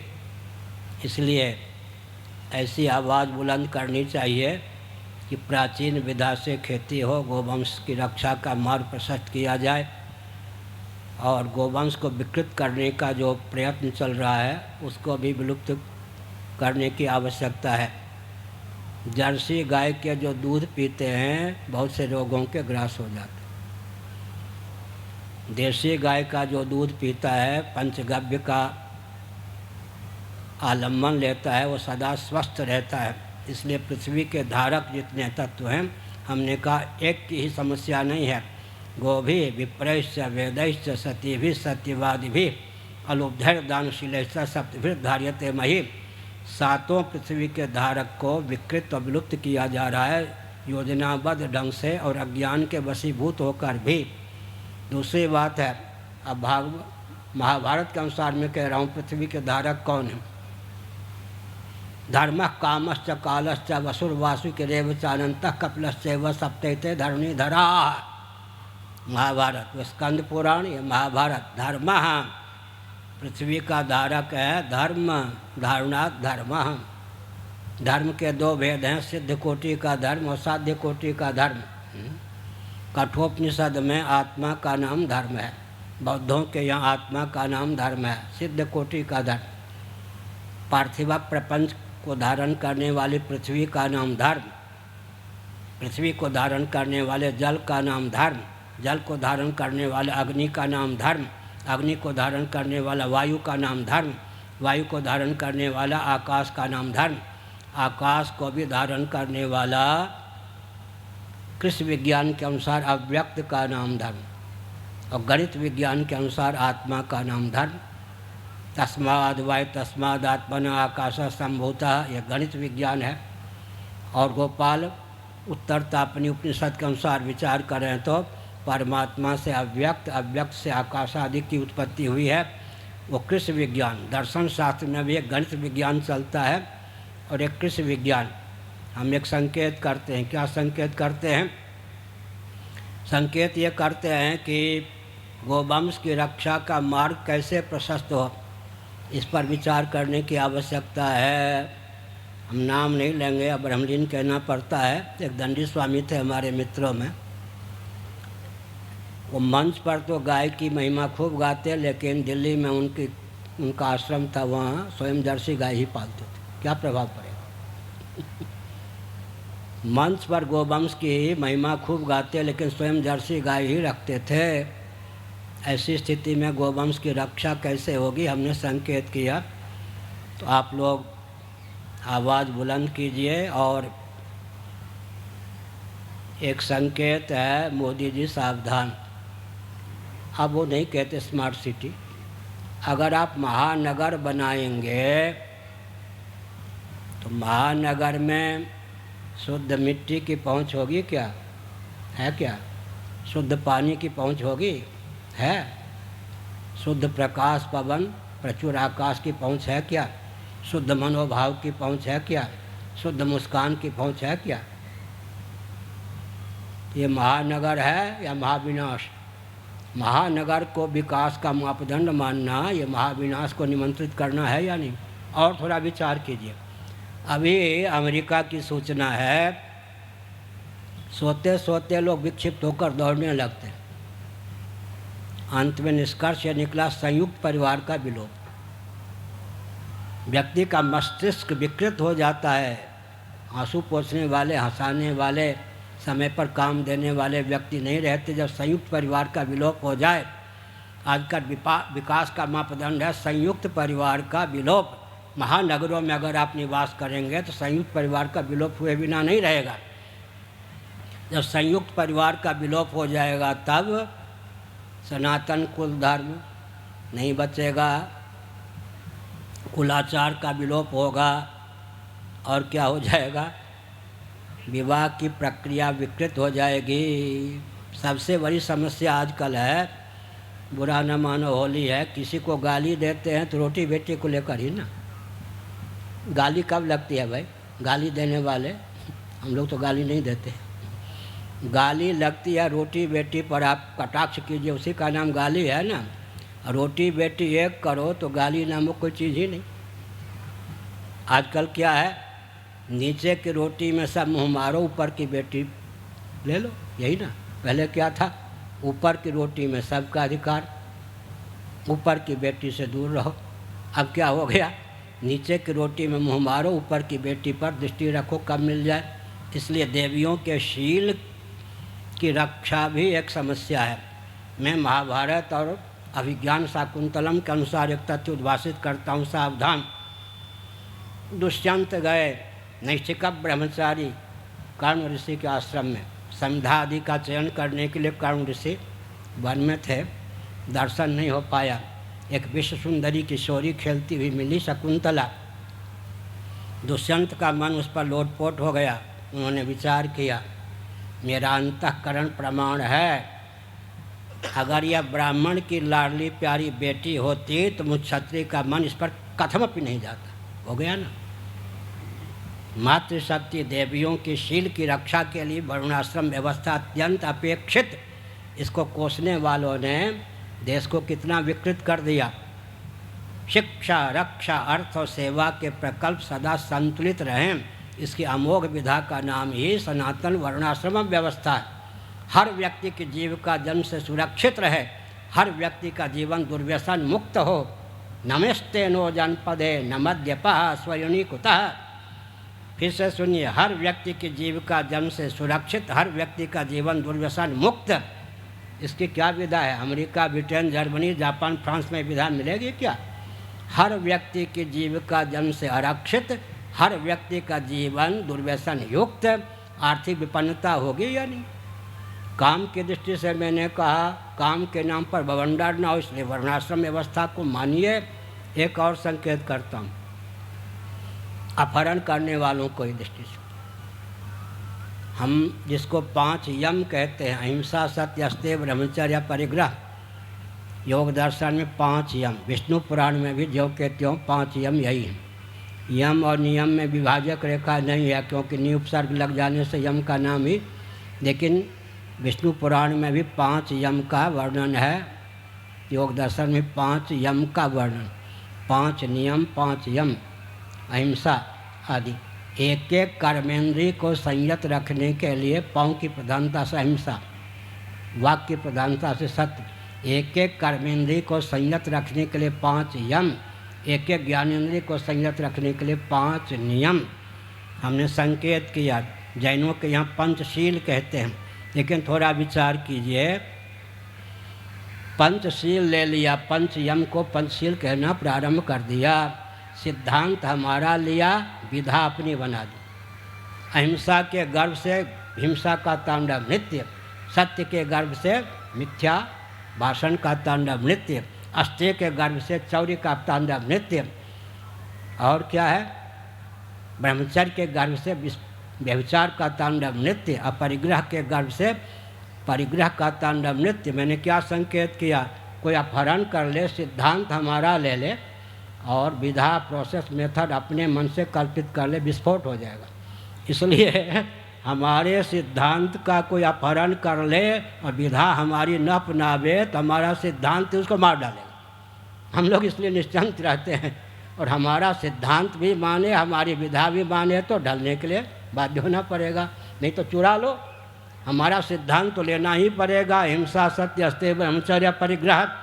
लेकिन वर्णाश्रम व्यवस्था के सांचे ढांचे में अगर 5 यम को नहीं डालेंगे, आप वर्णाश्रम निरपेक्ष अगर 5 यम को ढालने का प्रयास करेंगे, बौद्धों के यहाँ जाके देख लीजिए, 3 मुर्गी के बिना तो मान्य दलाई लामा का भी काम नहीं चलता।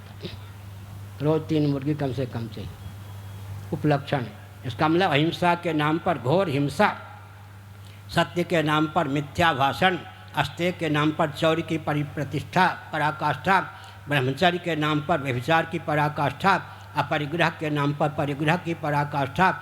लाचारी है, मजबूरी है, झक मार करके व्यक्ति को हमारा सिद्धांत ही नहीं, उस सिद्धांत के अनुपालन की विधा भी अपनानी होगी। हमारा सिद्धांत न अपनाओ, मानवोचितशील रहेगा ही नहीं, अर्थ की विषमता बनी ही रहेगी, काम के नाम पर विस्फोट होगा ही, मोक्ष का मार्ग अवरुद्ध होगा ही, नान्य पंथा विद्यते अनाया। इसलिए हमने संकेत किया, अनिवार्य है कि हमारा सिद्धांत, उसके अनुपालन की विधा भी हमारी ही होनी चाहिए। अगर इसमें बेईमानी कर देंगे, सिद्धांत तो हमारा लेना ही पड़ेगा। सिद्धांत हमारा ले लिया, प्रक्रिया अपनी बना ली, विधा अपनी बना ली तो विस्फोट हो जाएगा। इसलिए आज भी इस रॉकेट, कंप्यूटर, एटम, मोबाइल के युग में भी सनातन सिद्धांत विजयी है। बहुत प्रयास किया गया। श्री जारेंद्र दास जी महाभाग नेहरू जी ने भारत साधु समाज की स्थापना करवाई ताकि हमारे पूज्य गुरुदेव स्वामी कृपात्री जी महाराज उस समय के मान शंकराचार्य आदि के दाल न गले, वैदिक परंपरा उच्छिन्न हो जाए संतों के नाम पर। अंत में जिसको अध्यक्ष बनाया गया, किसका, भारत साधु समाज का, वो हमारे गुरुदेव के चरणों में आके बैठ गए। नेहरू जी की कूटनीति नहीं चली। उसके बाद एक अशोक सिंह आए, हमारे बड़े लाडले प्यारे, 70 बार कम से कम आए होंगे मेरे पास। उन्होंने धर्म संसद बनाई, विश्व हिंदू परिषद के मंच पर जो जाए वही जगत गुरु शंकराचार्य। एक शासन था, अहमदाबाद की बात है, गुजरात की, एक महामंडलेश्वर ने अहमदाबाद के अपने नाम के पहले जगत गुरु लिख लिया। अंग्रेजों ने कहा बिल्कुल नहीं, शंकराचार्य के अतिरिक्त और कोई, 4 शंकराचार्य के अतिरिक्त जगत गुरु शब्द का प्रयोग कोई नहीं कर सकते। अंग्रेज हिंदू कोई सनातनी नहीं थे, हिंदुओं की हिमायती नहीं थे, लेकिन वो इतने चतुर थे, जानते थे अगर शंकराचार्य के अतिरिक्त लोग भी जगत गुरु बन के घूमेंगे तो हमारे यहाँ पीर पैगम्बर इत्यादि भी नकली हो जाएंगे, अराजक हो जाएंगे, हमारा अस्तित्व राजा से विलुप्त हो जाएगा। हमने संकेत किया, क्या संकेत किया, मधुसूदन सरस्वती जी के समय में संभवतः 4 शंकराचार्य, उनके समान कोई विद्वान नहीं रहेंगे, लेकिन मधुसूदन सरस्वती जी ने स्वयं को जगत गुरु शंकराचार्य के रूप में कभी ख्यापित नहीं किया। एक मर्यादा होती है ना भाई, कोई वर्तमान राष्ट्रपति, वर्तमान प्रधानमंत्री से योग्य हो सकते हैं, लेकिन वो अपने को राष्ट्रपति और प्रधानमंत्री कहने लगे तो अनुचित है। इसी प्रकार से मर्यादा होती है, शास्त्रीय परंपरा प्राप्त। और मैं संकेत कर दूं, समय भी हो गया, आप लोगों का धैर्य भी पर्याप्त सराहनीय है। इस कल्प में श्रीमद् भगवद गीता 8वें अध्याय के अनुसार मैं बोल रहा हूँ, 1,97,29,49,122 वर्षों की हमारी गुरु परंपरा, श्रीमन नारायण से ही गुरु परंपरा प्रारंभ है। श्रीमन नारायण ही आदि गुरु हैं। गुरु भी वही, सबके पूर्वज ही नहीं, पूर्व भी वही। पूर्वज जन्म लेते हैं लीलापुर में, इसमें सबके पूर्व भी वही, सबके गुरु भी वही, सबके मूल भी कौन, श्रीमन नारायण। श्रीमन नारायण की परंपरा से विचार करें तो इस कल्प में हमारा जो सनातन वैदिक सिद्धांत है 1,97,29,49,122 वर्षों की है। फूंक मार के पूरा देगा क्या? इस समय पृथ्वी की आयु कितनी है, जल की आयु कितनी है, कितने पुरानी पृथ्वी, कितना पुराना जल, 1,97,29,29,122 वर्षों की यह सृष्टि है आजकल। गणित की दृष्टि से विचार कीजिए, 31,10,40,000 वर्षों तक महाप्रलय की अवस्था रहती है। सृष्टि की आयु कितनी होती है? 31,10,40,000 वर्ष। गणित की दृष्टि से भी कोई पार नहीं पा सकता। सनातन सिद्धांत को ही मानना पड़ेगा। शून्य और एक को माने बिना काम नहीं चलेगा। गणित की दृष्टि से भी हमारा सिद्धांत सर्वोपरि है। साथ ही साथ हमने कहा अर्थव्यवस्था, पृथ्वी अर्थ है, जल अर्थ है, तेज अर्थ है, वायु अर्थ है, आकाश अर्थ है, परब्रह्म परमात्मा परम अर्थ है। उनकी सारी अभिव्यक्ति का नाम अर्थ है। भोग्य सामग्री का नाम अर्थ है। उसके सेवन से प्राप्त पुष्टि और तृप्ति का नाम काम है। काम की दृष्टि से भी हमारा सिद्धांत ही सर्वोत्कृष्ट। धर्मा विरुद्धो भूतेषु कामोऽस्मि भरतर्षभ। धर्म की दृष्टि से भी तो हमने छोड़ दिया। एक सिद्ध कोटि का धर्म वर्णन हमने किया, उसका कोई वैज्ञानिक भी तिरस्कार नहीं कर सकता। पार्थिव प्रपंच को धारण करने वाली पृथ्वी वो धर्म है। पृथ्वी को धारण करने वाला सन्निकट निर्विशेष जल धर्म है। जल को धारण करने वाला सन्निकट निर्विशेष अग्नि धर्म है। अग्नि को धारण करने वाला वायु सन्निकट निर्विशेष धर्म है। वायु को धारण करने वाला आकाश सन्निकट निर्विशेष धर्म है। आत्मा परम धर्म है, परमात्मा परम धर्म है। सिद्ध कोटि के धर्म का कोई खंडन नहीं कर सकता। साध्य कोटि का धर्म यज्ञो दानम तपश्चैव पावनानि मनीषिणाम यज्ञेन दानेन तपसा नाशकेन ब्राह्मणाम विदिशन्ति। यज्ञ दान तप, यज्ञ करने के लिए यज्ञ करने के लिए मुट्ठी खोलनी पड़ेगी या नहीं? दान देने के लिए मुट्ठी खोलने की आवश्यकता होगी या नहीं? तप करने के लिए भोग का त्याग करना पड़ेगा या नहीं? मुट्ठी नहीं खोलेंगे, यज्ञ नहीं करेंगे और दान नहीं देंगे, तप नहीं करेंगे तो जीवन में कोई दिव्यता आएगी क्या? हमारा जीवन अन्यों के लिए, सबके लिए हितकारक हो, इसके लिए क्या आवश्यक है? तो हमने संकेत किया। अंत में गीता के 3 अध्याय का अनुशीलन कीजिए। परब्रह्म परमात्मा से, जिसका नाम अक्षर है, गीता के 3 अध्याय में शब्द ब्रह्मात्मक वेद की अभिव्यक्ति हुई। शब्द ब्रह्मात्मक वेद, परब्रह्म परमात्मा से शब्द ब्रह्मात्मक वेद की उत्पत्ति हुई, अभिव्यक्ति हुई। फिर वेद से यज्ञ की, फिर कर्म की, फिर वर्षा की, फिर पृथ्वी की, अन्न की अभिव्यक्ति हुई। इसका मतलब क्या है? सृष्टि की स्थिति को 3 अध्याय के अनुसार देखें। अगर हम कर्म का लक्ष्य अधोमुख करते हैं तो कर्म का पर्यवसान जन्म लेने, जन्म देने, प्रजा होने, प्रजा बनाने में होगा। गीता के 3 अध्याय के अनुसार पर्जन्याद अन्न संभव अन्नाद भवति है। अगर हम कर्म को अधोमुख करते हैं तो कर्म का पर्यवसान पुनर्भव में होगा, जन्म लेने और लेने की योग्यता परिपुष्ट होगी। कर्म को अगर ऊर्ध्वमुख करते हैं तो कर्म और परब्रह्म के बीच में केवल शब्द ब्रह्म की घाटी रहेगी। और जिज्ञासूरप योगस्य शब्द ब्रह्माति वर्तते। एक बहुत विचित्र बात, विष्णु पुराण के अनुसार 80% कर्मकांड परक, 80% कर्मकांड परक मंत्र हैं, 16% उपासना कांड परक मंत्र हैं, 4% ज्ञान कांड परक मंत्र हैं। लेकिन अगर कोई व्यक्ति अपने जीवन का लक्ष्य परमात्मा को मान लेता है, बना लेता है, तो शब्द ब्रह्म का आलम्बन लेकर परब्रह्म को प्राप्त करने का मार्ग प्रशस्त हो जाता है। शब्द ब्रह्म भी 4 महावाक्यों के रूप में ही प्राप्त होते हैं। 4 महावाक्य भी ओम इत्येकाक्षरम ब्रह्म, ओम, राम, कृष्ण, शिव, एक भगवान नाम के रूप में ही प्राप्त होता है। तो हमने संकेत किया, हर दृष्टि से सनातन सिद्धांत को अपनाने की आवश्यकता है। जहाँ जहाँ सनातन सिद्धांत शिथिल हुआ, स्वतंत्र भारत की यह कमजोरी है कि गुरुकुल की शिक्षा पद्धति सनातन विधा से विलुप्त कर दी गई, विकृत कर दी गई, इसलिए अंधेरे में ढेला फिर।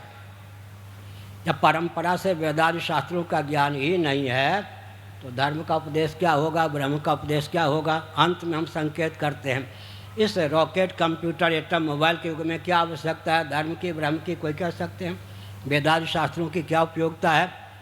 एक बहुत विचित्र बात है, जीवन को सार्थक करने वाले 2 ही तत्व हैं, अथा तो धर्म जिज्ञासा, अथा तो ब्रह्म जिज्ञासा। धर्म और ब्रह्म, धर्म का आलम्बन नहीं लेंगे, ब्रह्म का आलम्बन नहीं लेंगे तो जीवन को सार्थक नहीं कर सकते। ये 2 ही वेदार्थ हैं। एक भव्य है, एक भाव्य है, भव्य एक भूत है, भूत एक भव्य या भाव्य है। धर्म ब्रह्म का नाम है भूत मन सिद्ध तत्व है, भव्य या भाव्य अनुष्ठेय। और यज्ञेन दानेन तपसा नाशकेन ब्राह्मणा विदसन्ति, इसका अर्थ है अपने कर्म को भगवान की ओर उन्मुख कर दें। तदर्थे खिल चेष्टितम यत् करोसि यदस्नासि यत् जोषि ददासि यत् तपस्यसि कौन्तेय तत्कुसुमदर्पणम। अधिक समय न लेकर न देकर सनातन धर्मियों, यहाँ व्यवहार परमार्थ की सिद्धि के लिए हम लोग सोते कब हैं जी? भगवान को योग निद्रा लाभ करा, भगवान को सुला करके सोते। जगते क्यों हैं? भगवान को जगाने के लिए जगते हैं योग निद्रा से। स्नान क्यों करते हैं? भगवान को स्नान कराने की पात्रता अर्जित करने के लिए। हमारा तो जीवन घर में बाल गोपाल हो गया, बालक हो गया तो बाल गोपाल, बालिका हो गई तो जगत जननी, पत्नी आ गई तो क्या है वो? अर्धांगिनी। जगत जननी ही पत्नी के रूप में प्राप्त है। धरित्री, प्रजापति और धरित्री हमने संकेत किया। यहाँ सब कुछ संबंध जो है वैवाहिक, वो भी काम में भी धर्मा विरुद्धो भूतेषु कामोऽस्मि भर्तृसभ। काम किंकर्ता हमारे यहाँ नहीं है, काम को भी धर्म का रूप बना दे देना, ये हमारी विशेषता है। तो हमने संकेत किया इस रॉकेट, कंप्यूटर, एटम, मोबाइल के युग में भी पूरे विश्व में बोलिए उत्पत्ति का विज्ञान, स्थिति का विज्ञान, संहार का विज्ञान, निग्रह का विज्ञान, अनुग्रह का विज्ञान सबके पास कहाँ? अंत में बुश महोदय, जिनके पिता भी अमेरिका के राष्ट्रपति रह चुके, जो स्वयं भी एक बार अमेरिका के राष्ट्रपति रह चुके, उन्होंने दूसरी बार राष्ट्रपति पद पर शपथ ग्रहण करने के पूर्व एक वक्तव्य दिया, जन्मजात क्रिश्चियन हूँ, बाइबल में मेरी आस्था है, लेकिन आधुनिक विज्ञान ने जितने अंशों में बाइबल की सृष्टि संबंधी मान्यता पर पानी फेर दिया उतने अंशों में नहीं मानता। हो गया ना? हमारे यहाँ जला देने पर भी, गला देने पर भी, नष्ट कर देने पर भी जितना वैदिक वाङ्मय प्राप्त है,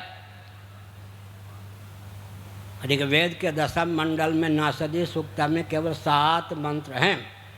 उनके माध्यम से जो जगत की उत्पत्ति, स्थिति, समृद्धि, जगत के निग्रह अनुग्रह का विज्ञान हमको प्राप्त है।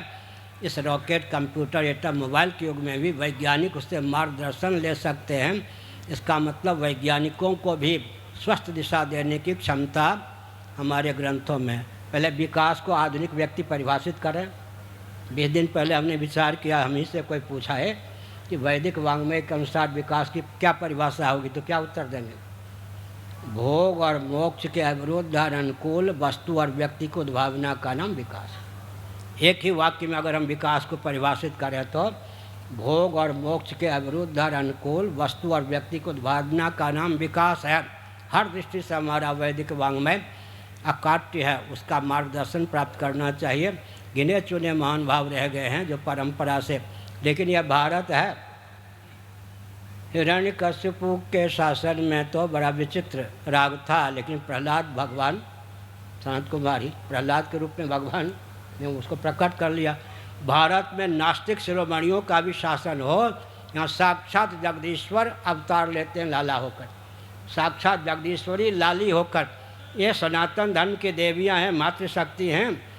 लोग आपको बरगलाते होंगे, सुन लीजिए, जगदीश्वर की जननी बनने का आपको अधिकार है, जगदीश्वर के जनक बनने का आपको अधिकार है। पुरुषों को जगदीश्वरी को लाली बनाने का अधिकार आपको प्राप्त है, जगदीश्वरी को बेटी बनाने का अधिकार आपको प्राप्त। इतना अधिकार आपको कहाँ मिलेगा? जिनके यहाँ भगवान का अवतार ही नहीं होता, वहाँ पर भगवान लाला किसके होंगे, लाली किसके होंगे?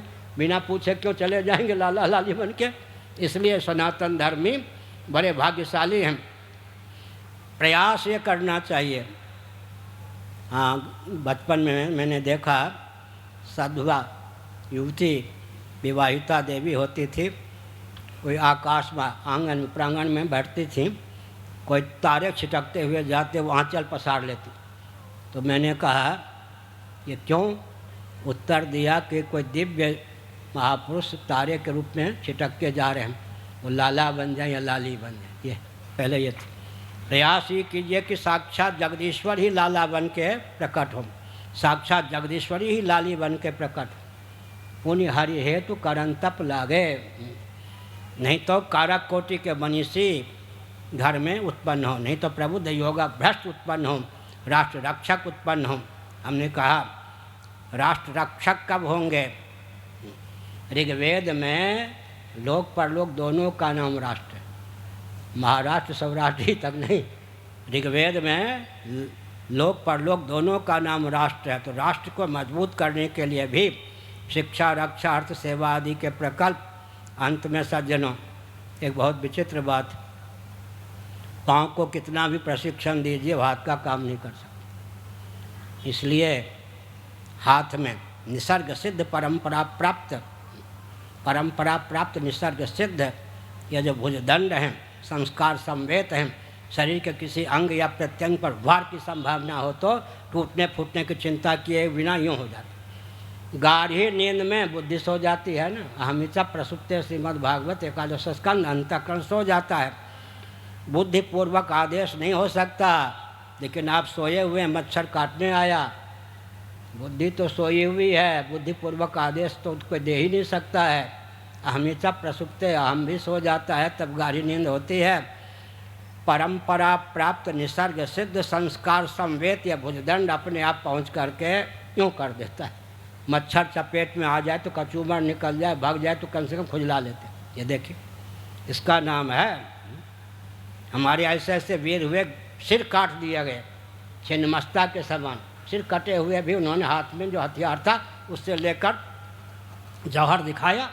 इसलिए परंपरा प्राप्त जो कृत्रिम ब्राह्मण तो कृत्रिम ब्राह्मण ही है, नकली क्षत्रिय बनाए, जुकाम का बहाना लेकर सब चीन और पाकिस्तान की बॉर्डर से भाग गए थे।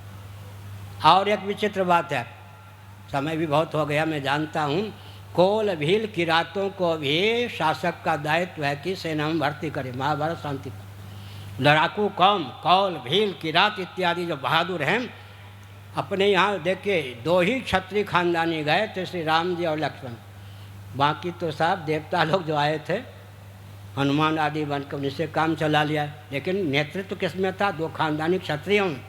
महाभारत के शांति पर्व में लिखा है, लड़ाकू कौम की उपेक्षा नहीं, देश की रक्षा के लिए कोल भील किरात इत्यादि को भी सेना में भर्ती करें। तो आज के प्रवचन का सार हुआ, दर्शन विज्ञान व्यवहार तीनों दृष्टियों से हमारा सिद्धांत अकाट्य है। वैज्ञानिक और विज्ञान भी लाखों वर्षों तक अनुगमन कर सकते हैं, मार्गदर्शन ले सकते हैं। आवश्यकता इस बात की है कि जो महान भाव गिने चुने बच गए हैं उनसे परंपरा प्राप्त इस ज्ञान विज्ञान को लें। विद्या और कला से मंडित, आजकल 2 शब्द चलते हैं, आर्ट और साइंस, साइंस और आर्ट। शुक्र नीति, वाणी से जिसकी निष्पत्ति हो उसका नाम विद्या। गूंगा या मूक व्यक्ति भी चटाई इत्यादि बिन्ने जिस कृत्य का निर्वाह कर सके उसका नाम कला। शुक्र नीति के अनुसार 32 विद्या 64 कलाओं का ज्ञान हमारे पूर्वजों को था। 32 विद्या में अतिरिक्त विद्याओं का, 64 कला में अतिरिक्त कलाओं का सन्निवेश हो जाता है। आज के प्रवचन का सार निकला, विद्या और कला दोनों दृष्टियों से समुन्नत हमारा जीवन होना चाहिए और गोवंश की रक्षा का मार्ग प्रशस्त करना चाहिए। एक प्रधानमंत्री थे सरदार जी, क्या नाम था, मनमोहन सिंह। विश्व हिंदू परिषद RSS के कुछ व्यक्ति गए, वो जानते थे कि मनमोहन जी चूक जाएंगे, गंगा राष्ट्रीय नदी हो। मनमोहन जी क्यों चूकते? श्रीमती जी से पूछा, गंगा को झटपट राष्ट्रीय नदी घोषित कर दिए, फिर भी तो गंगा की ज्यों के त्यों दुर्दशा। ऐसे अगर गाय को राष्ट्रीय पशु भी घोषित कर दें, हम तो दिव्य माता ही मानते हैं, तो भी काम तो बनेगा, कम से कम टोकने का अवसर तो मिलेगा। फिर भी काम बनाने के लिए हमने संकेत किया, गोपालन का मार्ग प्रशस्त करें और प्राचीन विधा से खेती आदि में गोवंश का उपयोग हो, गोबर आदि का विनियोग हो, ताकि उसकी उपयोगिता को दिखा करके ही कैंसर आदि रोग से मुक्त होने के लिए भी गोरस का सेवन करें। श्री राम जय राम, जय जय राम। हम हिंदू राष्ट्र बनाएंगे, हम हिंदू राष्ट्र बनाएंगे। इंदुसर माने कन्याकुमारी, मानसर का अर्थ होता है मानसरोवर। इंदुसर से मानसर तक हिंदू सर से मानसर तक भारत बृहत बनाएंगे, भारत बृहद बनाएंगे, हम हिंदू राष्ट्र बनाएंगे, हम हिंदू राष्ट्र बनाएंगे, हम भारत भव्य बनाएंगे। हम भारत भव्य मार बनाएंगे। काट की आवश्यकता नहीं है। सबके पूर्वज का नाम सनातनी वैदिक आर्य हिंदू। मोहम्मद साहब के पूर्वज कौन थे? ईसा मसीह के पूर्वज कौन थे? सबके पूर्वज का नाम सनातनी वैदिक आर्य हिंदू। इसलिए मार काट की आवश्यकता नहीं, अपने पूर्वजों की पहचान हो। और पूर्वज भी इतने प्रशस्त विद्या और कला में निपुण ऋषि कोटि के, मुनि कोटि के, इसलिए अपने पूर्वजों की ओर निहारें। हर हर महादेव।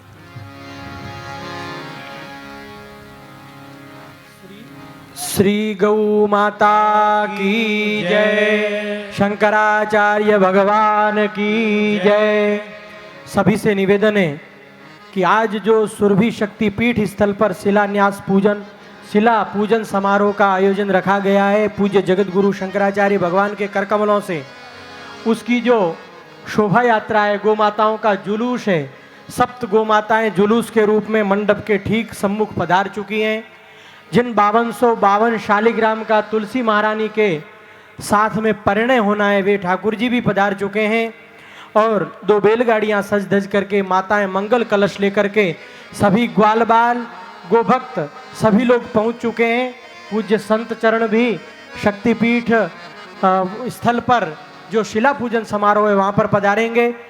वहाँ शिला पूजन समारोह के तुरंत पश्चात सभी लोग भोजन प्रसाद करके पुनः इस सत्संग पांडाल में पूज्य गोवत्स श्री राधा कृष्ण जी महाराज के मुखारविंद से एवं परम पूज्य श्री प्रकाश दास जी महाराज वे भी पधारे हैं, उनके मुखारविंद से भजन संकीर्तन का आनंद लेंगे।